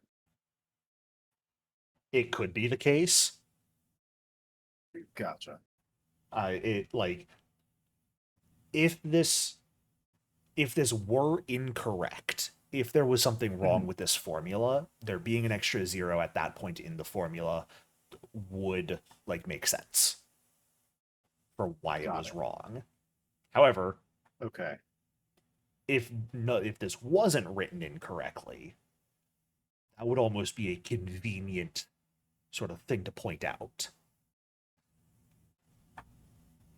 Mhm. Now now I don't know which one to believe.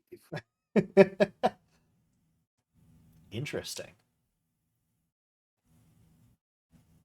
If I compare this math to the stuff that they're doing on the boards and everything, are they similar research, or is it this person was working on something else from what This guy was generally working on everyone something else is? else. There are Okay. the occasional like depth calculations being done here.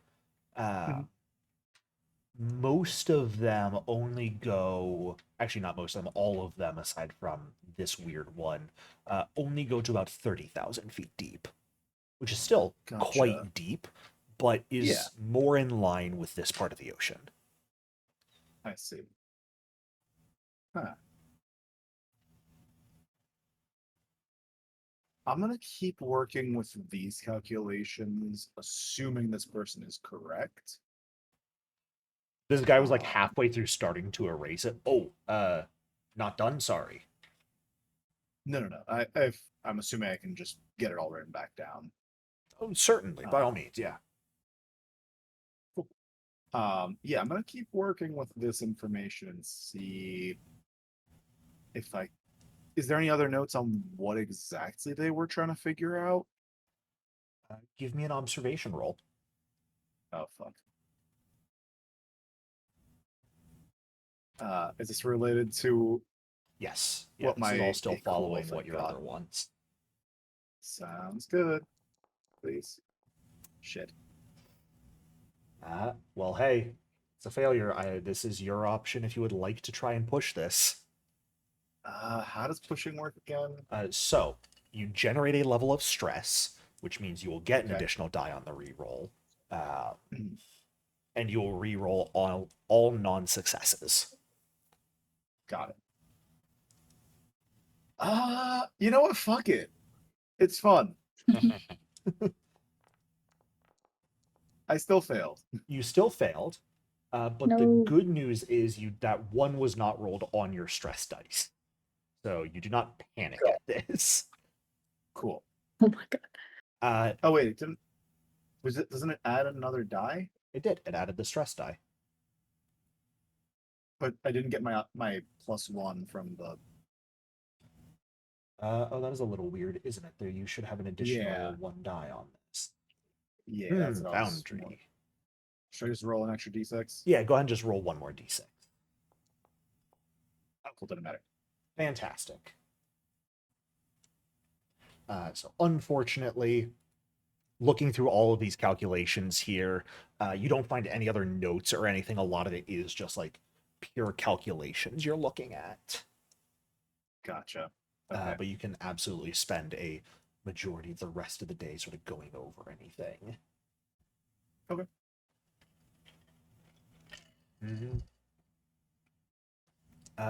Anyone else, sort of as the day progresses on and the almost monotony of working set into you, do we have anything we would like to be doing?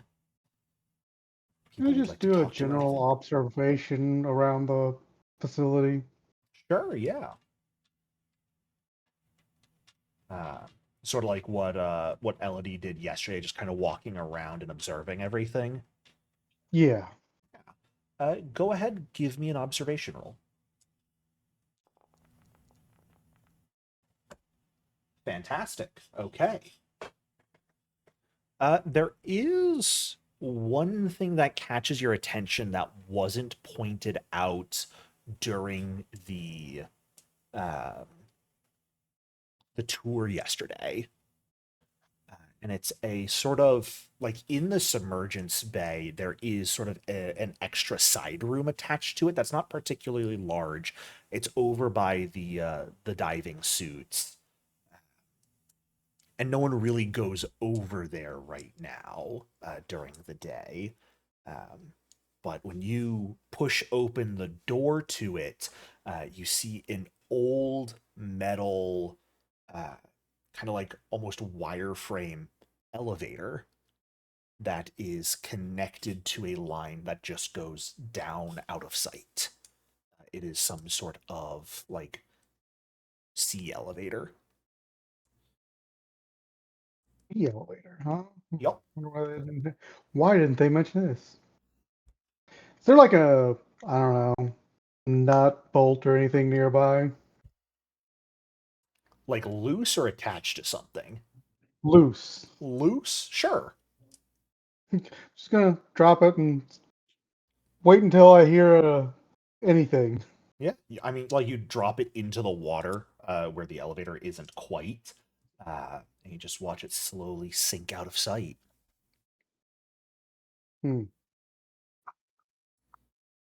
Interesting. I guess I'll close it. Yeah, you head back out of the elevator. Make your way back into the rest of the bay here.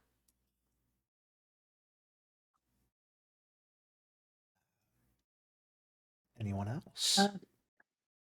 Yeah, I think at a certain point, like Alicia is kind of like itching to maybe do more like mechanical work on her mech, but they keep saying like, hold on, we're trying to observe this, like wait, we Yeah. need to take this measurement. And I'm like, I need to turn the power supply off, I need to do all of these things. And she's like, okay, I'm getting in their way. So I think I'm gonna go back to the hydroponics farm and Sure. see just like see more what's going on and if I can help out or if it could be, I don't know, improved or anything or something. I don't know. Yeah, absolutely. You head over to hydroponics and sort of just begin looking over everything. Everything is pretty well regulated here. Um, and there's like one or two people at this point that are like uh, maybe doing a small harvest right now of some things, would greet you and would happily sort of show you the ropes of everything they take care of there. Just a lot of it is, it's a bit more sort of in depth the more you spend time in here. Making sure the nutrient tanks are full at all times, as well as they do have this like automated, like they have a couple small drones to pollinate the plants here. Uh, so making sure those stay calibrated and working properly. And then the less fun part, uh, recycling the waste as well, which Uh, is not particularly automated. But it is. is Oh, go ahead. I was just gonna say, is everything they're growing like pretty much what I would expect for human consumption, or is there anything unusual that like Give me a science roll. I'm not good at that. Um,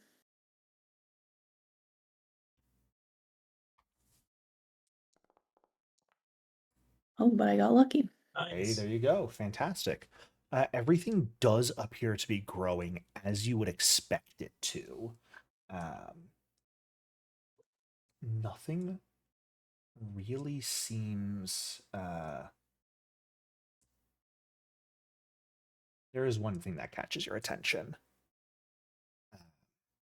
When you're sort of going through everything, you sort of happen to take a look in the chicken coops, and specifically like in the feed dispensers.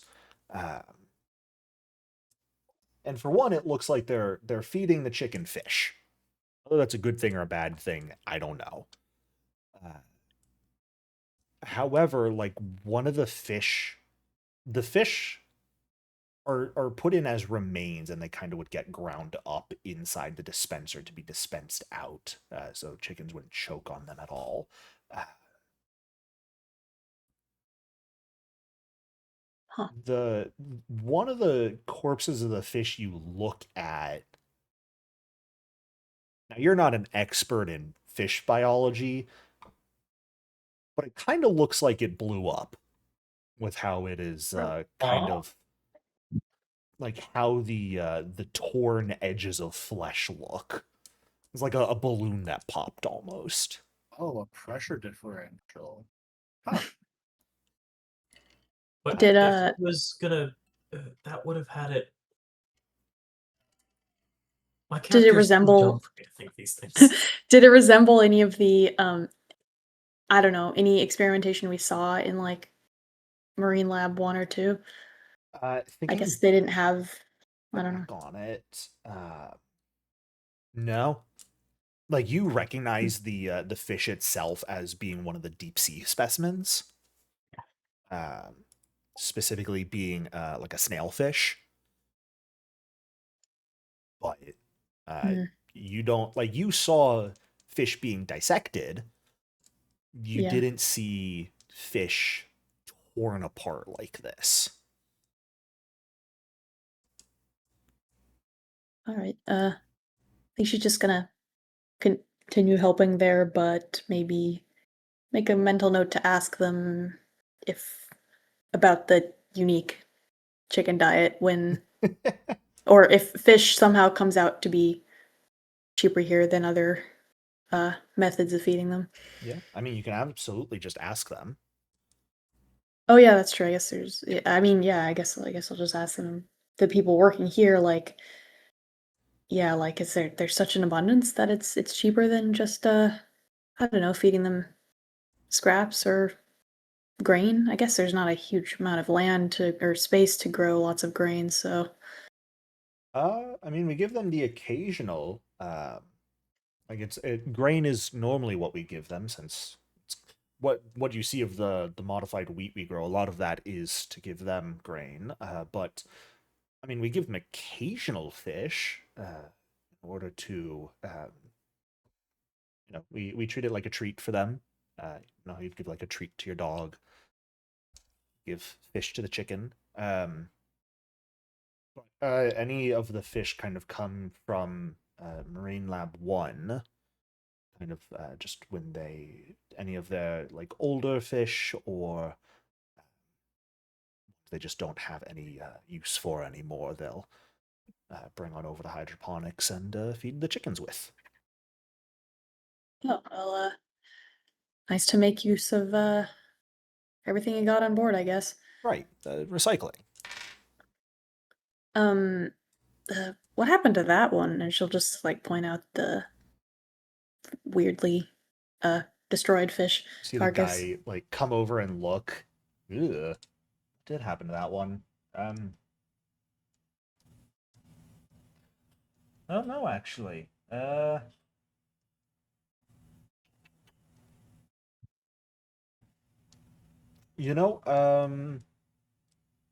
think Dr. Voronov was the one who brought fish to the chicken last this morning, so you'd probably ask him.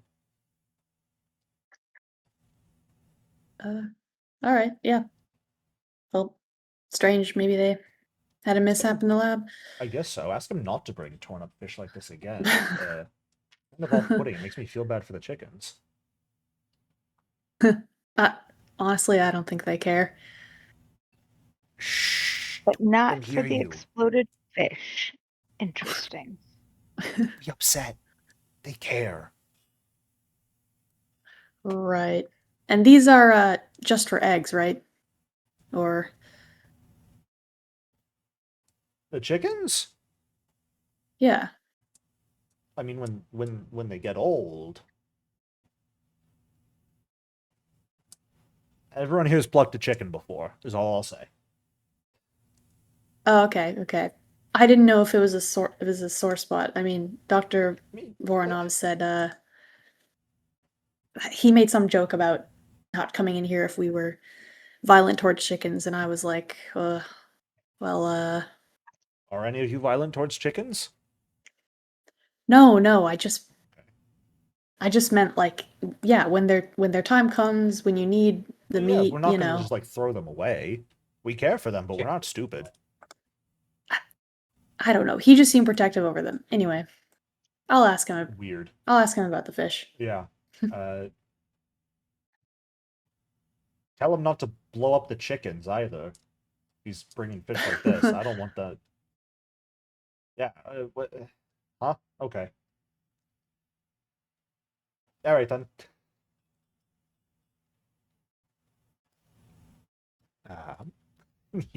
You spend some more time in hydroponics. Oh, yes?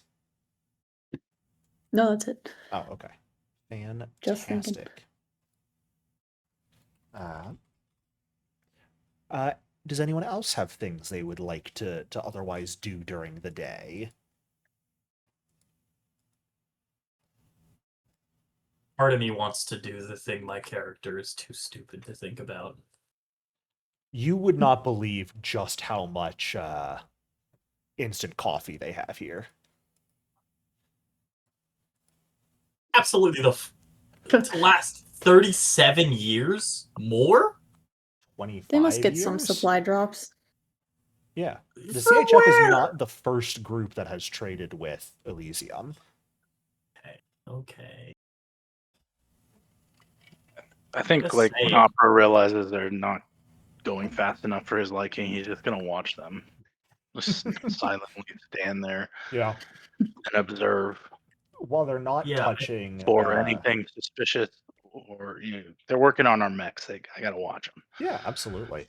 While they're not yet willing to touch Michael's mech, yours is by far the most confusing to them of what they're actually working on, because they fully do not expect parts to come off.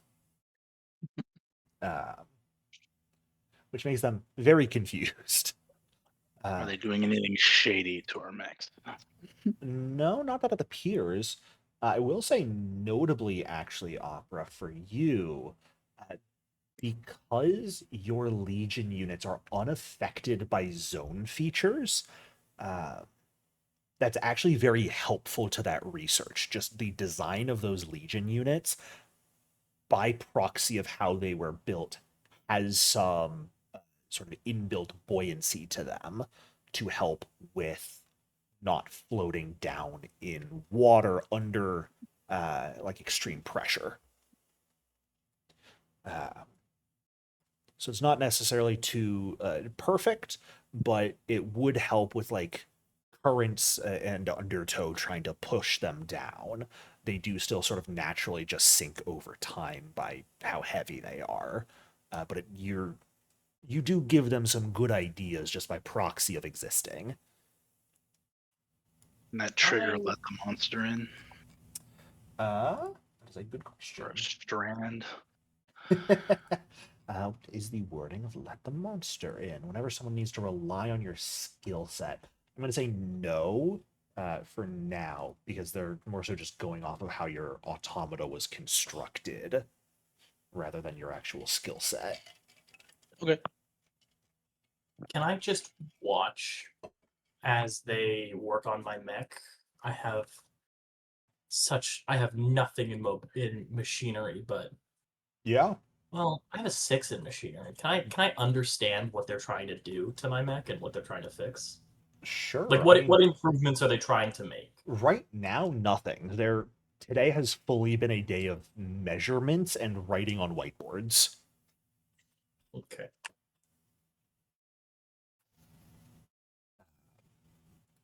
So they will begin work at some point, but this is a very long process for them.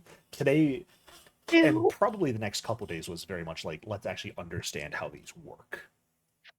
I'm sorry, go ahead, Elodie. sorry, I had an instant thought that just slipped out. My thought was, do do each of the mechs have like their own like lead tech or like person handling each mech, or is it like a team and they're going like doctors, when they do Yeah, with their interns? it is very much a whole sort of team led by Dr. Hoffman. Uh, they don't really have enough staff here to dedicate individual teams to each automata. So, and they're very much, the focus on improvements is to sort of create general automata improvements as opposed to like specifically just for your guys. Like, how can we create a life buoy for automata in general rather than just for these 6? Then I want to keep kind of a main eye on Dr. Hoffman, while also making sure Carly doesn't do anything stupid. Harley is actually going to head to the medical tent. Yeah, you want to head over to life support? Medical area. Yeah, I'll head over to life support. Yeah. It's an infirmary. There is a lot of medical supplies there. You can see they're keeping the place clean, but like even the lights are off when you arrive. I'm bored, so I'm going to reorganize their medical supplies. I just want to make sure everything's clean, put everything where it's supposed to be. If stuff's out of place, put it back where it belongs. Do Just you kind of have tidy up. medical training? I do. I I love that. have a 7 in medical. Oh, hot dog. Because I was thinking like it was all going to be by like color, but no, you are well qualified. I trust your abilities. Oh Well no, done. I'm gonna actually do this to like. I am bored, and so this is something for me to do. Just have Because actual I work. don't get anything else. Yeah, I'm I'll really do proud of the something. initiative you're taking. Thanks. Uh, Thanks, second mom. All right. Yeah, it would be especially easy for you to like look at the supplies and figure out, okay, well, with the injuries an automata pilot is likely to come Yeah, I'm not. across, let's I don't prioritize think I. making those the most easily accessible supplies to treat those wounds rather than like the normal band-aids. And do they have like what do they have for Seraph radiation? Something that they definitely are not equipped to handle. And I'm gonna write a very strongly worded note about how they don't have the supplies to handle Seraph radiation, despite the fact that they would not need it. Anyone who reads that is gonna think you're a moron. I don't care. I'm writing it anyway. Anyone who reads that is gonna be like, this person doesn't actually know what seraph radiation is, do they? They've just heard the term and know it's bad.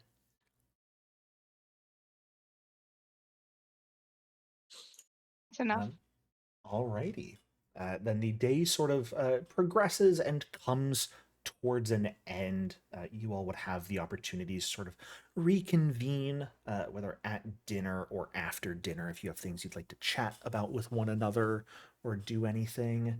I will say there is sort of an expectation for anyone who would be interested in it. Communications is something that needs to be monitored 24/7. So if anyone was interested in taking a shift on comms tonight, they could do so. Me and Coach. Yeah, absolutely. I mean, I know when dinner rolls around, I'm gonna sit down. And like, there's an elevator in the bay.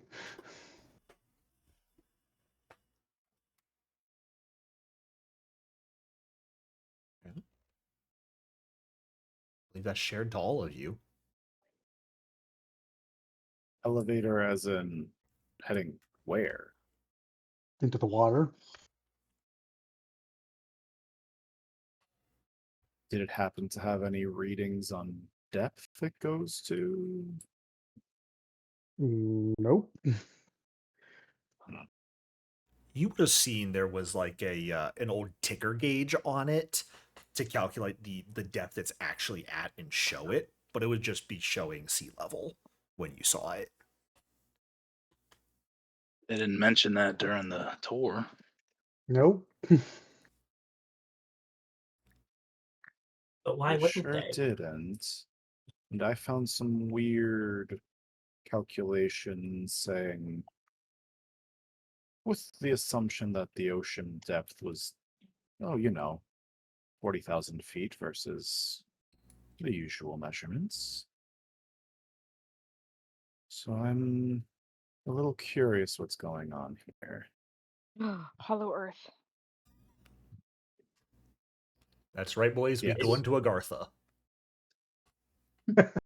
We're taking a journey to the center of the earth. Someone get King Kong. Going to the edge of tomorrow now. Where's Godzilla? I think he was stomping around Tokyo with a big Yeah. playground. Hmm. Have to go a couple more hundred I miles wonder. west.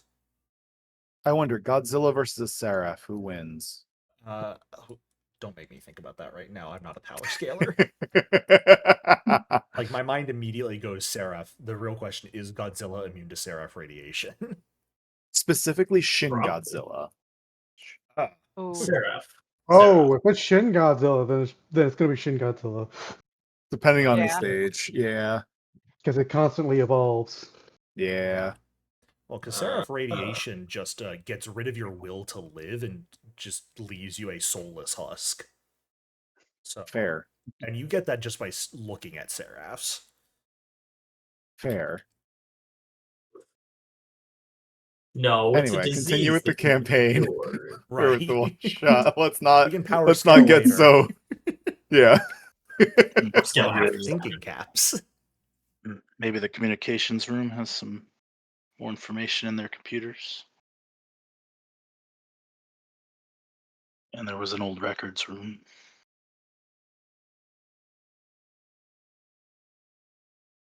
Oh, right. That was just in their Administration, storage room. right? Yeah, there's a Is that where storage the room and storage room? administration. It is kept locked. The only one who has the key card for it is Dr. Nikolov.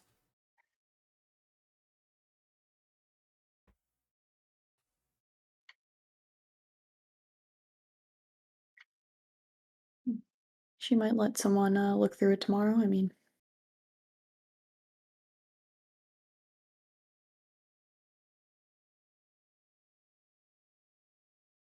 also, would Dr. Voronov have been with us at dinner at all, or would I have seen him? You would have seen him. Yeah, he would be probably eating dinner right now as well, just at a different table. Okay. Maybe at some point, I guess, after dinner, as we're leaving or as we're gathering or something, I would just like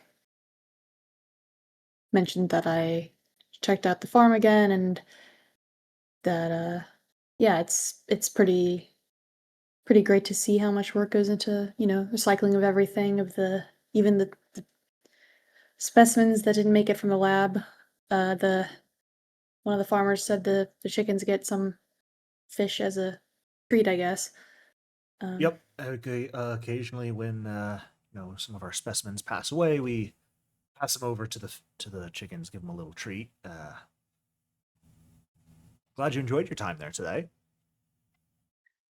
Yes, it was almost relaxing, I guess. Um, he did say not to bring any more of those fish that were um like shredded or burst apart, I guess. I don't know if someone dropped that one Oh, that's tank, but yeah, that was my bad. I'll make sure I don't do that in the future. Uh, I would sorry I about would that. try to find, The what? if possible, I'd like to find someone and just let them know that I fixed the medical room. I think whoever Fixed you it. say that to is going to look at you Day one. with a mixture of surprise and pity. What? It was Better than broke. panic. You had it organized poorly. And you're missing critical supplies, You could have told us. We would have brought them for you. Uh, I'm sorry, I wasn't. I wasn't part of the discussion to um, determine what supplies you all brought with you. So, Well, just for next time. what Yes, it's supplies are we fine. missing? Things to treat horror psychosis, things to treat Seraph radiation. You're missing a lot of radiation burn The cream. look of I pity noticed gets that. far more obvious. You guys should really get on that stuff. It's important. You are aware, certainly, unless I am misinformed, being here on the water so much, that seraph radiation and horror toxicosis do not have any medical treatments. Yet. Yeah, but there are always experimental cures. You should be keeping them on. I've been reading all the latest journals. Ones that, I get. You Yep. know, we don't get any of those journals here, so Oh, again, you should have told. I could have brought some. Just things to think about. And I'll pat him on the shoulder and go walk off, leaving this man far more confused. I feel bad for this guy.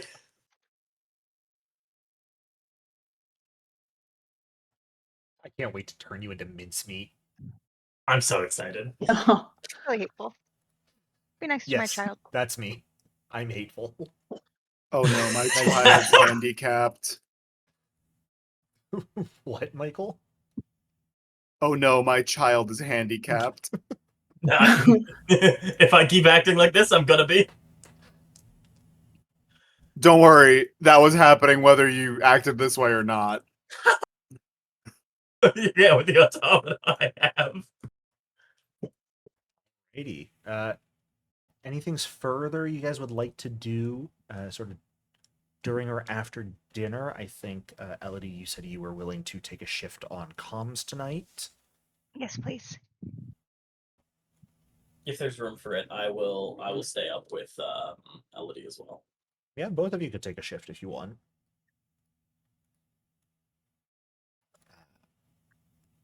What about anyone else? Things you would like to do before heading to rest for the night?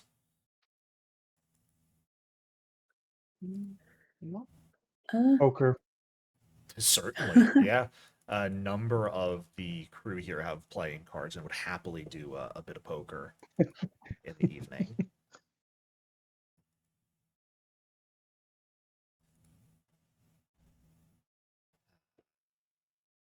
Aisha, was that going to be something from you a moment ago? No, I was just thinking about if I want to go back to Marine Lab 1 and look for anything that could have produced that weird fish, but feel like realistically she wouldn't spend that. It wouldn't really be that big of a red flag, so I will not do that. Fair enough. Alrighty. Most of you head off to rest for the night. Carly and Elodie, the two of you head over and meet up with some of the other late night communications crew as they sort of walk you through the ropes of how the tech works, what you're sort of looking out for. I'm going to ask, we'll say one of you will make the roll here, which is, I think, going to be a machinery roll. But if the other person wants to say how they're doing so, they can aid this. What are we doing? You are monitoring communications. Then can I use observation to support? So when it comes, aiding in Eldritch Automata only happens when we are doing what we call a group roll, which is when multiple people are working something simultaneously. The person who is aiding does not make any roll themselves. They simply describe what they are doing to assist, and it gives a bonus die to the person making the roll. I have a 0 for machinery, but I did used to run a machine once, and I know a lot about comms, so I feel like I'm just really giving you all of the support that you need. If you push the wrong button, at you. Yeah, I have, while not a high level of comms, well, not a high level of machinery, I do have a 6, so can just roll machinery and see where it Certainly. gets me. Yeah, and with the assistance from Elodie, since this is a bit older tech, Elodie has the years of wisdom and the experience with that older technology. You may That's Don't call my fucking rude. pseudo mom old. Don't call my pseudo mom old. Wow. Wow. I Fuck was is a wrong with child you? prodigy. I am not old. Yeah, she's a child prodigy like me. I'm adding another name Wow. to the list of characters I need to turn to mincemeat. Is it you? No. That was really hurtful. Wow. Well, I'm going to be more hurtful as this campaign goes on, so be prepared. You may roll machinery with a +1, Carly. Alrighty. +1.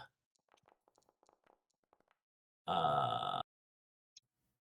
I'm gonna push this. I think I'm gonna push it. Sure. What are you doing to push it? I think I flipped the wrong switch. I think and now I'm very quickly like moving back and like trying again as fast as I can before anyone notices that I fucked up.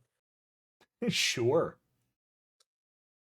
I'm going to give Alrighty. her a little. Your comms discipline is improving.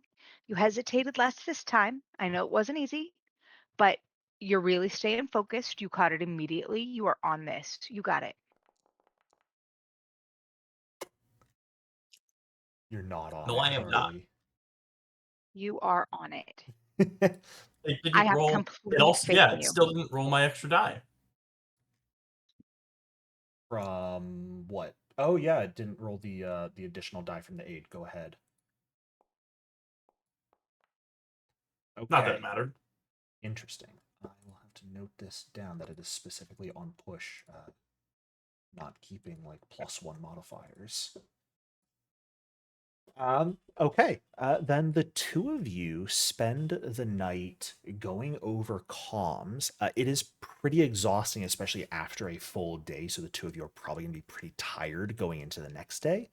But it's also relatively boring for the most part. A lot of it is like listening to just transmissions and beacons in the ocean for any sort of sounds, which occasionally picks up like the odd whale call to make the night interesting to some extent. But the night mostly sort of just passes without any real incident. Eventually bringing us to a brand new morning of your time on this base.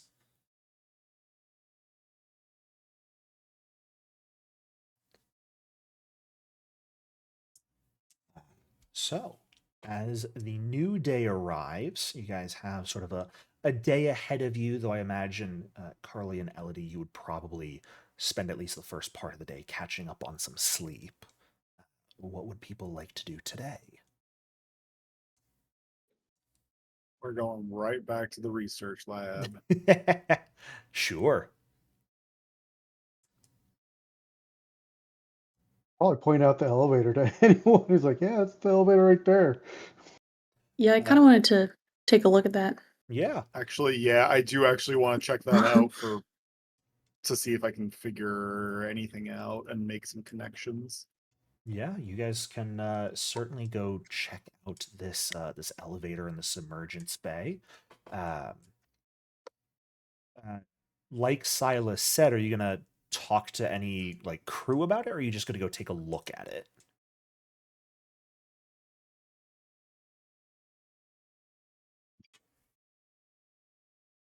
Um, I mean, I guess I would maybe just directly ask a crew member, like, Oh, I realized is I was this muted. what it's for? Yeah. I What was you just gonna got? go look at it. Yeah. Okay, so we've got Michael going to look at it. We've got Alicia going to ask someone about it. How about you, Silas?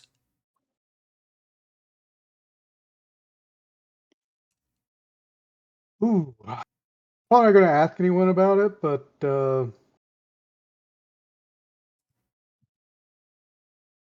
just going to observe the people, like, Sure. and see if there's anything I pick up. Yeah, I will ask. Go ahead and give me an observation roll, Silas. Ooh, Okay. Nice. Fantastic. It's going to give you some additional goodies, perhaps, with your roll here. Let me check something real quick. I'd like to do.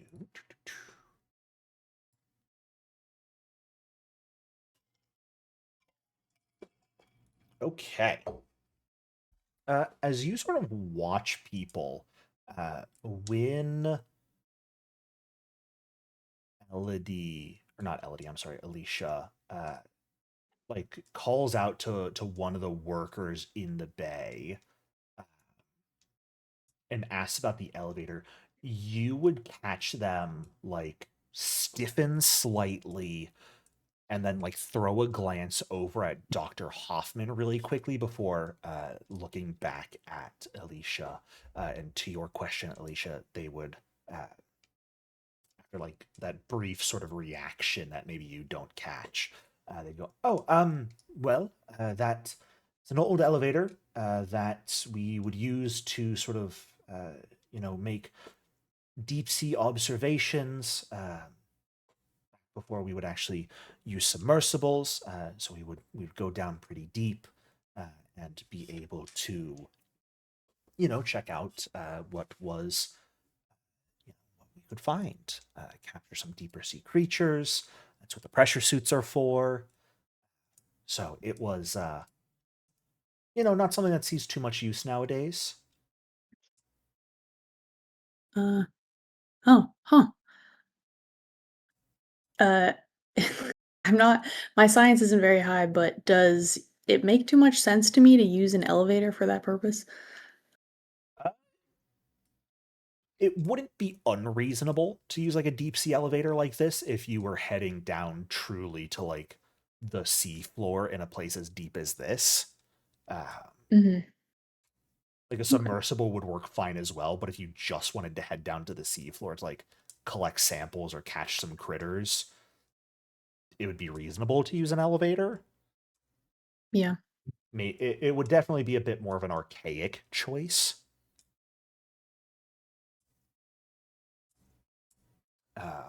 All right. Silas, Well, pivoting back to you. Oh, sorry, go well- ahead. No, that's it. Silas, since you got 2 successes, that first one gives you some basic information. With your second success, you may ask me a question here. What you are seeing and noticing, or if there's anything else you want to specifically sort of catch.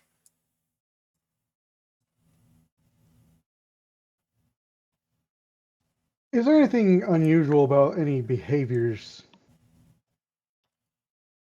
I think at this point you have noticed seeing everyone for at this point a bit over a day and a half. People are too cheerful. A Okay. lot of people Yep. here are not fully forcing smiles, but there's some you can see it in some people's eyes that they're not nearly as happy as their mouths are showing.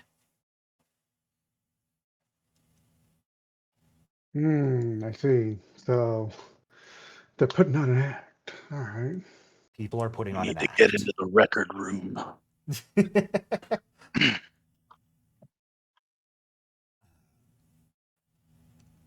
Michael, taking some time to look at this elevator, it's kind of exactly that. It is a deep sea elevator. You can basically see the tube that it is in, the sort of not really like a full shaft that it would go down. It's mostly like a giant metal pillar that this elevator is around that it would go up and down towards the Okay. seafloor. Okay. See like the lever inside that would be used to actually start it up. Right, it's a bit anachronistic technology wise. Got it. Yeah, I'd like to check it out a little bit more. Try and see again, considering the weird math I was seeing, a little bit curious if it has anything to do with that type of thing. I mean, you can see like damage on it that would come from deep sea pressure. Yeah, that's But not shocking. there's not really a difference that you would be aware of between the type of pressure that would occur at 30,000 versus 40,000 feet deep. Yeah. I guess the next question is it? Do we know if it's functional? You see lights. Looks to be Okay. functional. Does it show signs of disuse like he was claiming? Is it Yeah. dusty? Yeah. And can I find a manual maybe somewhere hidden? Do You they don't have an find any elevator certificate? manuals, but you Okay. also don't see signs of disuse. Oh, So they lying. lying. Interesting. Seeing my There is a friend. crazy man voice in my head saying I should go down the elevator. Oh, that's interesting. Would the other But I tell you also know that immediately? there is the same voice being like, this is a really stupid idea. Let me check something real quick.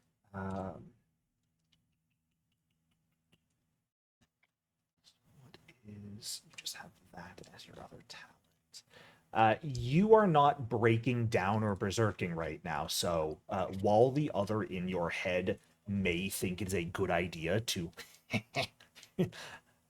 you should go down. Well, be safe. Put on a pressure suit first, and then go down unless you want to drown. Or drown. I'd my rather you sane didn't, but brain is like, this is a stupid idea. you are fully in control right now, so yeah, you can Yeah, fully determine maybe not the best idea to go down. yeah. I'm not gonna do that. Okay. Yeah, I'm gonna let it. I'm gonna wait and let people know what I found. Sure. Well, while you three are doing that, Opera and Carly, what are the two? Well, Carly, you're probably sleeping right now. So, Opera, Yeah. what would you be doing here in the morning? I'm gonna find the doctor that has the key card to Dr. the Nikolov? administration. Yes. Oh, good I'm gonna morning, attempt Opera. to manipulate her into giving me the card for a little while. Interesting. Saying we need to get into the administration room. May I ask why you need to get into the storage room? There's data in there that'll help us with our work on the automatas. Oh, is there? Certainly. I have no idea. I'm full on lying. I'm aware. Whoa. I'm aware. Let me check something before you do the roll here. Okay. This is going to be an opposed roll to manipulate versus her own manipulation skill. So, Okay. what'll happen is we'll both roll, and you basically need more successes than her. Every success she rolls is -1 success to you. Yeah, that's totally fine. I have entice. So you get a +2 when you don't have a strand with them. Yes. Fantastic. Well, I will go ahead and roll hers here first so you can see what you're losing out on. Which is, she gets 1 success. So you need at least 2 successes here. Okay, so it's 8 dice. I will also mention while you are doing that, Michael, because you had a Hi. full sort of shift of rest in a safe place last night, you remove your stress. Okay, thank you.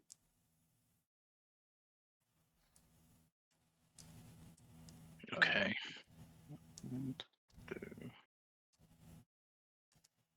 Seeing what else I can do, nothing. I don't think any of my strands make sense here. So.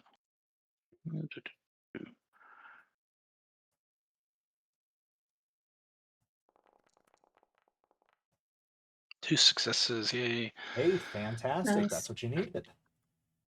Okay. So I think the way the entice manifests itself is like my face mask, like the refraction of the light off of it just slightly moves around in a hypnotic pattern. Mm.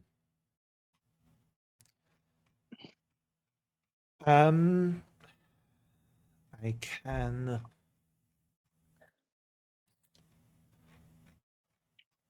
I could provide the key card. Yes. I'm going to need it back. Well, actually, how about this? I will go ahead and Yeah, you can open let it me in for if you you. need. Yeah, that's fine. How does after lunch sound?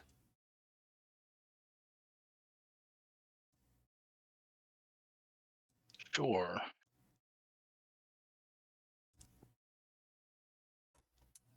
Very good. And she'll head over towards the lab to get some work done in the meantime.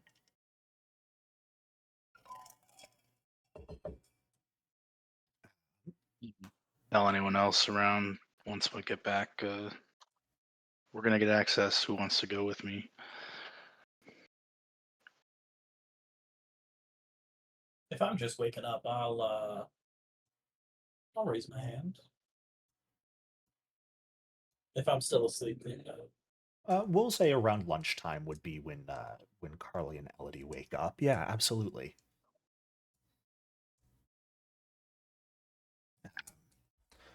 The morning sort of wears on. Around this time will be Silas, Michael, and Alicia when the three of you fully sort of reconvene here.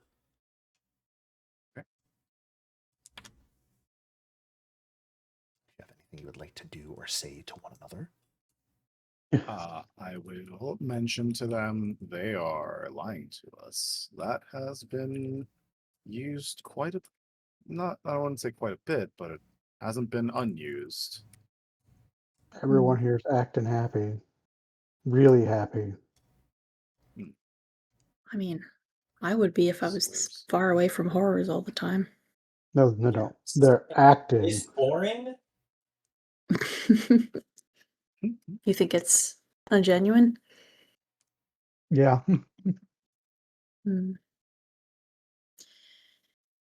Yeah, I mean, so you don't think, I mean, Michael, do you want to go in the elevator? I mean, they might let us if it was once used.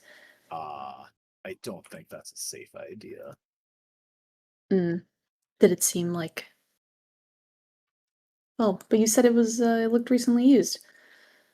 I still think it's an unsafe idea to go down an unknown elevator shaft. You know? They said they just used it to collect samples. But If that were true, they would have told us about it on the tour. yeah, that's true.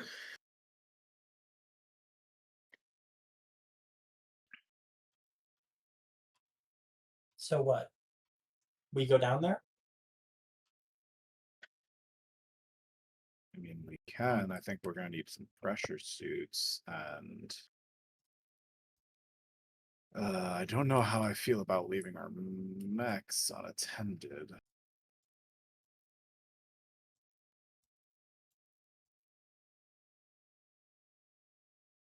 Maybe we should see what we can find in the record room first before we make that decision.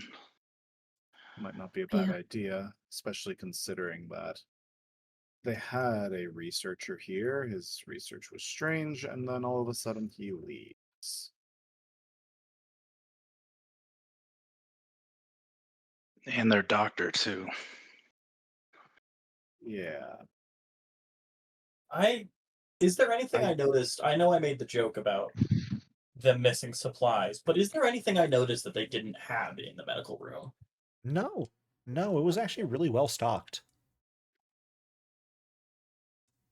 The medical room was. How much dust was in there? Anything close Uh, to expiring? Anything like how much did I actually have to reorganize and like upkeep? There's reasonably, not booths. everything was actually very well organized. I would say you would probably clock that the last time like the dust was fully cleaned was probably a bit under a month ago, based on buildup. And nothing I had to throw out. No expired meds, no. No. The medical room was well managed. They don't have, the cutting edge research that the articles say should be here, but well, not in Elysium specifically, but like, in research facilities, but it was for not having a doctor, it was a well stocked and well managed medical room. I would say trying like accessing employee records here, those are all kept on the terminal and admin. Um, that would be something like Elodie you would absolutely be able to do if you wanted to check on that sort of thing. Like where exactly did the doctor transfer to? That would be something you as an ops admin could check on. Okay, sure. And doing so, My notes are too long. Have shorter notes, perhaps. No.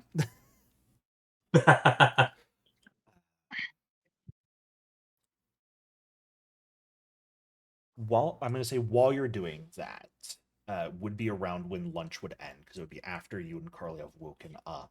Sort of group has a conversation. So while Elodie goes to do that, who all wished to access uh, the storage room? Me. Okay. I think I said I was going. Okay. I'll go with him. Alrighty.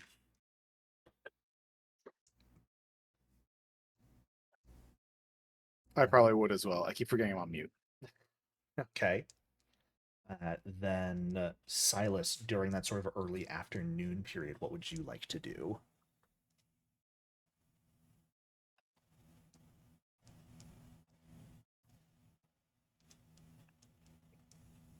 I'm going to go to comms Sure. and see if there's any unusual traffic. Yeah, absolutely. Then I'm gonna ask for, let's see, some roles I would like here. Ba, ba, ba, ba, ba. Yeah, can I go ahead and get uh, we'll say a machinery roll each from Silas and Elodie. Elodie, do you remember you get a +1 because your last roll was a failure?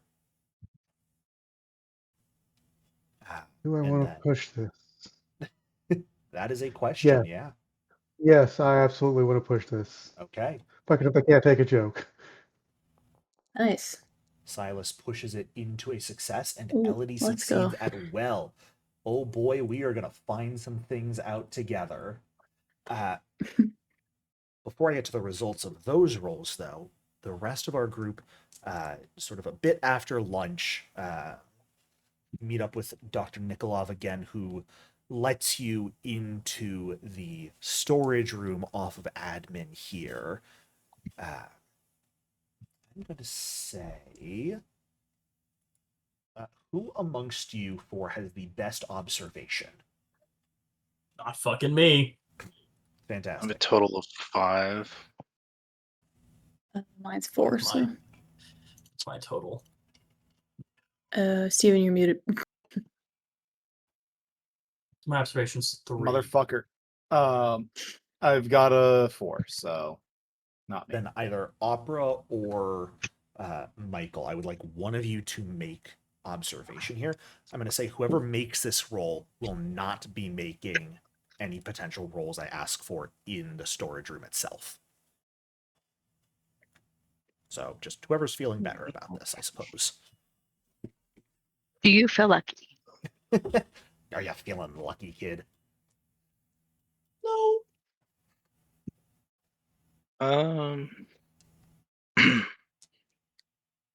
Does anyone else have a tactical helmet? No. Okay. All my Ooh, equipment's I would combat actually focused. say, Opera, if you're going to use this, if you're going to make this roll, I would give you the bonus from your scanner. Oh, from the radar? Uh-huh. Oh, okay, I'll do it. I believe that is that pilot or automata equipment? Yeah, it's pilot pilot. equipment. Yeah, you would absolutely get that bonus for what I'm thinking here. Hmm. Okay. So 7 dice. Ooh, ooh. Nice. We rolling crazy today. And you know what? I'm going to exhaust a strand with Alicia. Okay, how are you drawing upon this relationship? Help me with these readings on this. Like he has the thing strapped to his arm. Sure. Okay. Okay. Let's get 9 dice. Ooh. And I will say, notably, Alicia, you need to go ahead and exhaust your strand with Opera as well, since it is a shared relationship. When Opera uses it, yours is also exhausted. For a total of 4 successes. Holy moly. God damn. Okay. Nice. Because What the hell? stranded dice also notably succeed on 1s as well as 6s, which is the benefit of using them. Ah. I just pressed the X to get rid of it. No, if you tap on the green dot itself, it'll turn yellow to represent that it's exhausted. Oh, If you tap the X, it's going to delete it from your character sheet. I don't know. You don't want to. they'll You come don't want back to up. remove your strands. Like next Depends scene. on what you want to do, actually. They come back No, like they were- after a scene, right? No Yeah. strands. You have to spend an it. entire shift with the person, sort of continuing your relationship with them to actually refresh the strand. Oh, okay. Oh shit. You have to actually I spend don't have the time actual with book, so I someone. was just going by what I read in the journal. Yes, I'm sorry. Strands, you need to actually take time and spend time with the people. And that can be as simple as like going and getting coffee and hanging out with them. Getting coffee from where? If you're not going to do like a deep, let's have an emotional conversation with one another. I'm stuck on this Opera, coffee. Opera doesn't do those.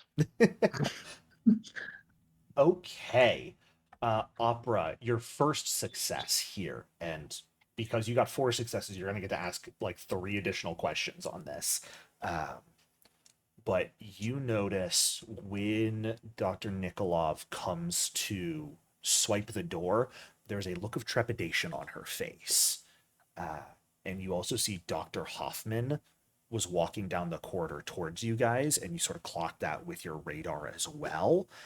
And when she looks at Dr. Nikolov, a look of disgust flashes across her face before she turns on her heel and walks back down the hallway. Fascinating. So they don't like Dr. Hoffman. Okay. Dr. Hoffman they doesn't like He does. Dr. Nikolov. Oh, Or they don't okay. like the fact that Nikolov let us in here. Or the fact that Nikolov is letting you in here. One of the two. Oh, yeah, it could be, yeah. Many cases. You may ask me some follow-up questions based off of your successes. Is this including searching the record room? No. Okay. No, this is sort of in reaction to what you are noticing. I will say there's not going to be a need to roll to search the storage room. Okay. Huh. You don't have to ask any follow-up questions, but you may because of how well you rolled. Can I figure out where Hoffman's going after stomping off? Yeah, she looks like she is heading back towards. You actually, like, out of the corner of your eye, you think she's heading back to the submergence bay as first, but she turns towards the living quarters. Okay.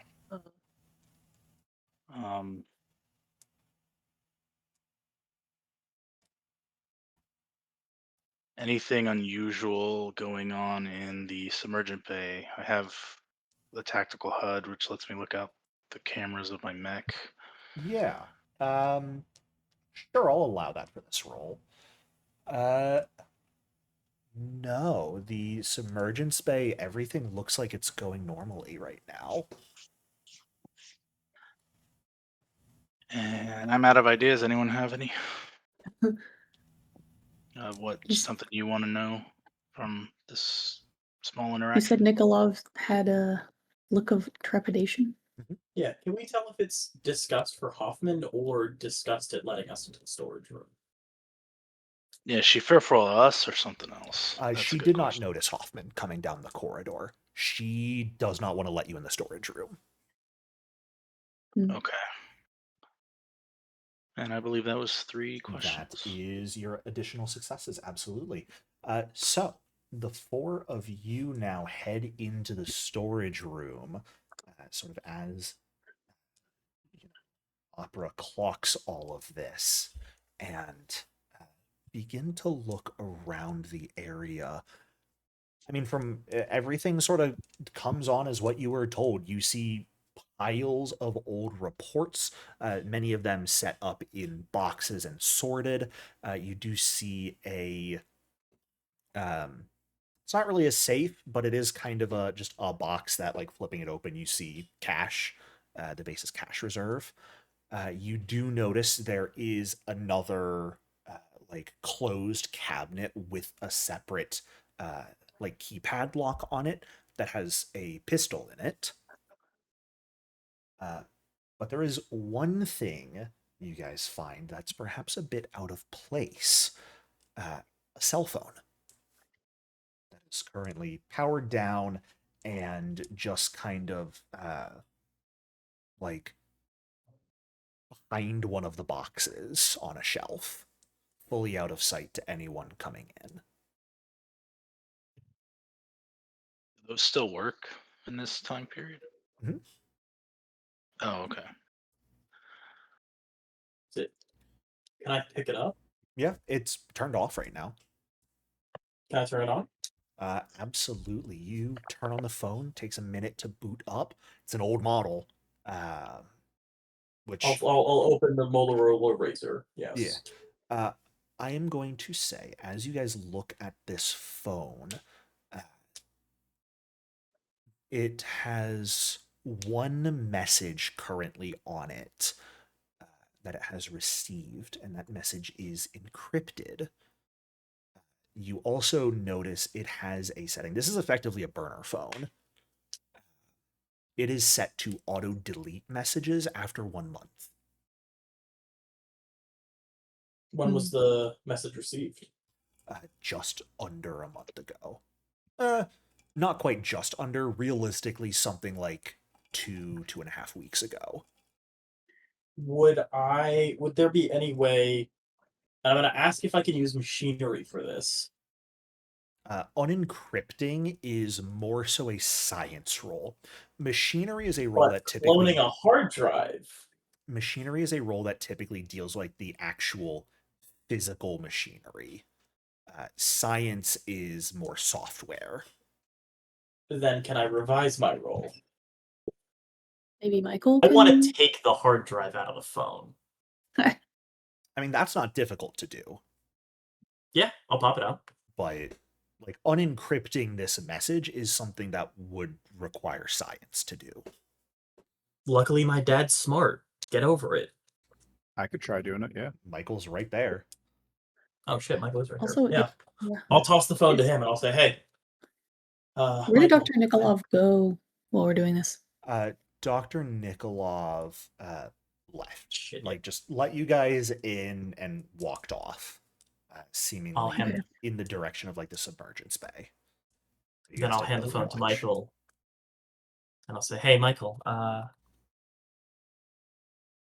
mean, I can like rip it to pieces, but I don't really know Yeah, let's not how do to." that one. Okay, well, Let me look sometimes through it. Elodie says it's okay. Michael, Maybe not this time. All right. you may absolutely give me a science roll if you would like to try and unencrypt this. And if anyone here has an argument for how they are helping you, that would work to aid. Anyone? Could I check the ports physically on the device? Could I check the ports and the like machinery circuit wear for anything that would brick the hard drive if incorrectly accessed? Or would that be science?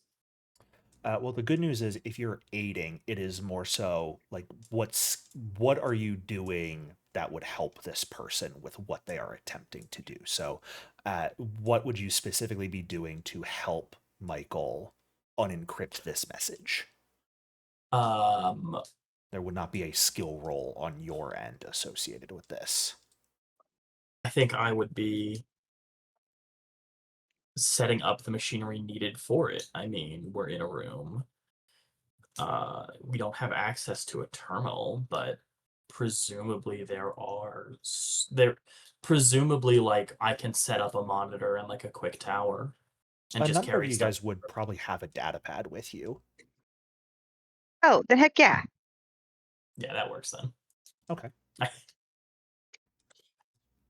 I Okay. will allow that. Go ahead and roll your science with a bonus +1 die. die. Alrighty. Oh Let's, golly, OG. Hey, Oh, there's one Success. Nice. Fantastic. Michael, as you spend a couple minutes working on unencrypting this message, it works. And the name of the sender is perhaps surprising to you, most importantly, since it is from Dr. Argento, who Oh. was the author of those calculations. Yeah. And it's a very simple message. It says, keep Tartarus buried for now. Oh.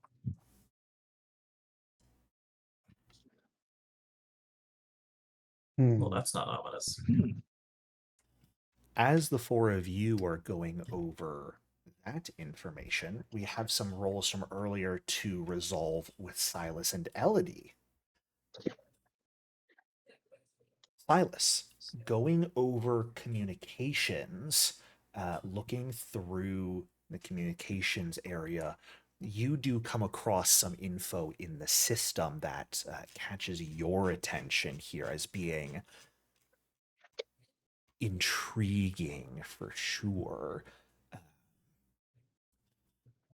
There have been a specific series of messages coming during the night shift every 3 to 4 nights for the last 2 weeks. The only reason you notice these messages is because you are finding the log reports of the messages being deleted. Oh. Oh. Great.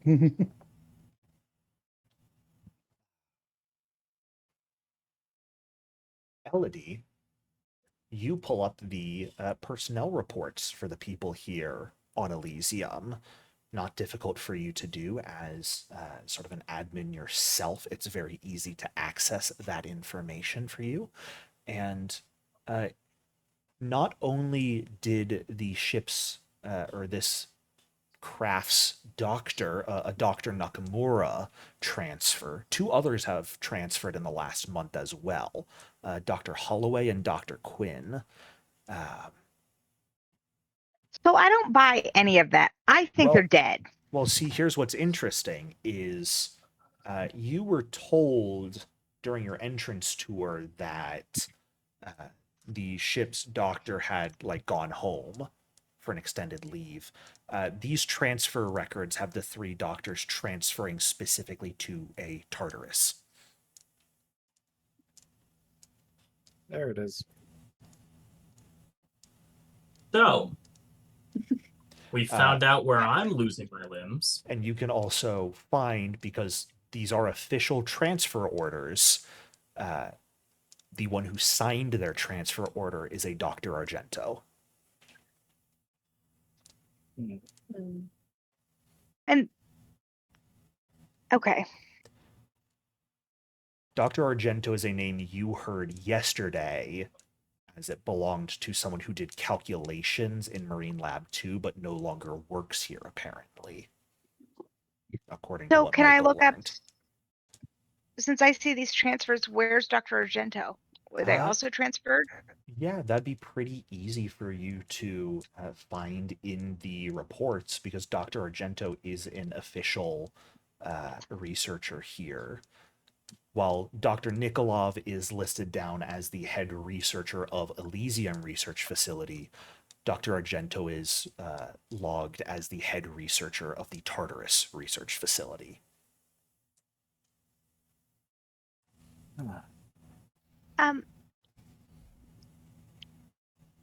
Okay, do I know anything about the Tartarus? That is not information you have come across as of yet, no.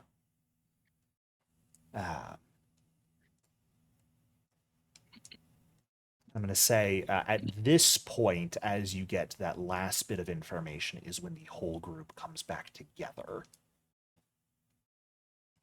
I'm Or any gonna further keep research can be this done. information to myself. I'm Okay. immediately telling Elodie of the message that we found. I love that so much. I'm That's like one of wasting my favorite. no time. How are our characters' knowledge of Greek mythology? Yeah, my knowledge of Greek Hmm. mythology tells me everything. Yeah. How well did you teach her the classics? I mean, old school myth is not in like you don't read the Odyssey in school curriculum anymore. Old people assume I went to school. I would have, especially as a pilot. Because you're old. I'm just gonna Michael's say, probably old enough that they That's hateful. went to school before. Yeah, anyone who went to school before Advent Day would absolutely know about the Odyssey, at the very least from reading it in school, and probably Greek myth. for a society that no longer teaches the classics, an odd amount of things are named after the classics. Can I just say that? Look, Mhm. this is the universe that has the Automata like pilot training academy is called Yeah, Eden and called Eden. colloquially known as the Garden. So Yeah. And all of the Yeah. instructors in Eden are called archangels. Yeah, we Yeah. know. I didn't know that part. I mean, I didn't know. That Destiny might be read why the they book. feel comfortable naming these things this, because none of us know. We're just like, sure, Tartarus, yeah. That sounds Sounds like a good. cool name. And Elysium, you guys know Elysium, the base, was built before Advent Day. Elysium has been around for probably about 4 decades at this point. Are It is these older people than- part of the CHF? No. Probably not. No. No, the Okay, so we CHF has through like you guys are the first ones here representing the beginning of a trade relationship between the CHF and Elysium. Oh, It's okay. gonna be so sad when they tell the CHF that we all Yeah. defected. CHF came into contact with Elysium about 2.5 weeks ago. Oh. Okay. No. Right around when this encrypted message to keep Tartarus buried was sent. Now that you think Yeah, about it. I'm immediately telling Elodie. I think I have written down the message on some piece of paper or something, and I just pass it to her. It's on the paper. It's written. Encrypted message found a burner phone in the record room. Sent by the doc. I don't remember her name because I'm a horrible player. Sent by Don't worry, Lady Sam. McDoohickey. Dr. This is the Argento. message. Thank you. Dr. This Luca is the message. Argento.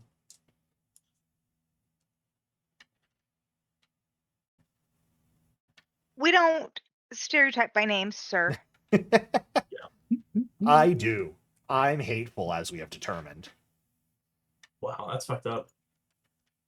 Do they have armed security down here? Nope. Or up? Only one person would have like gone. as was mentioned, you guys are the first people kind of to walk around with weapons here in a long time. What's the physical fitness of everyone on this? Pretty decent. They do have that sort of home gym in the rec room, so a lot of people do exercise here. But like, I'm trying to think. Can You two stayed up late last night. Is it just communications that manned at night, or It is, for other the most people part, just walking around? communications, yeah. Do we just go down the elevator at night? Yeah, why not? I mean, it's deep enough that it doesn't matter what time of day it is. Sun's not going to show.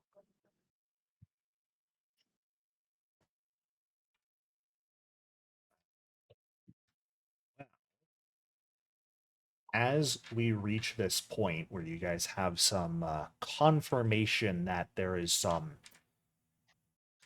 fucked things happening, potentially, at the very least, information that was hidden from you. Whether you decide to confront people on it or not, or just go down this elevator, we will have to leave for next week. That's where we are going to end off for tonight. thank you guys so much for playing. I do hope you enjoyed. Yes.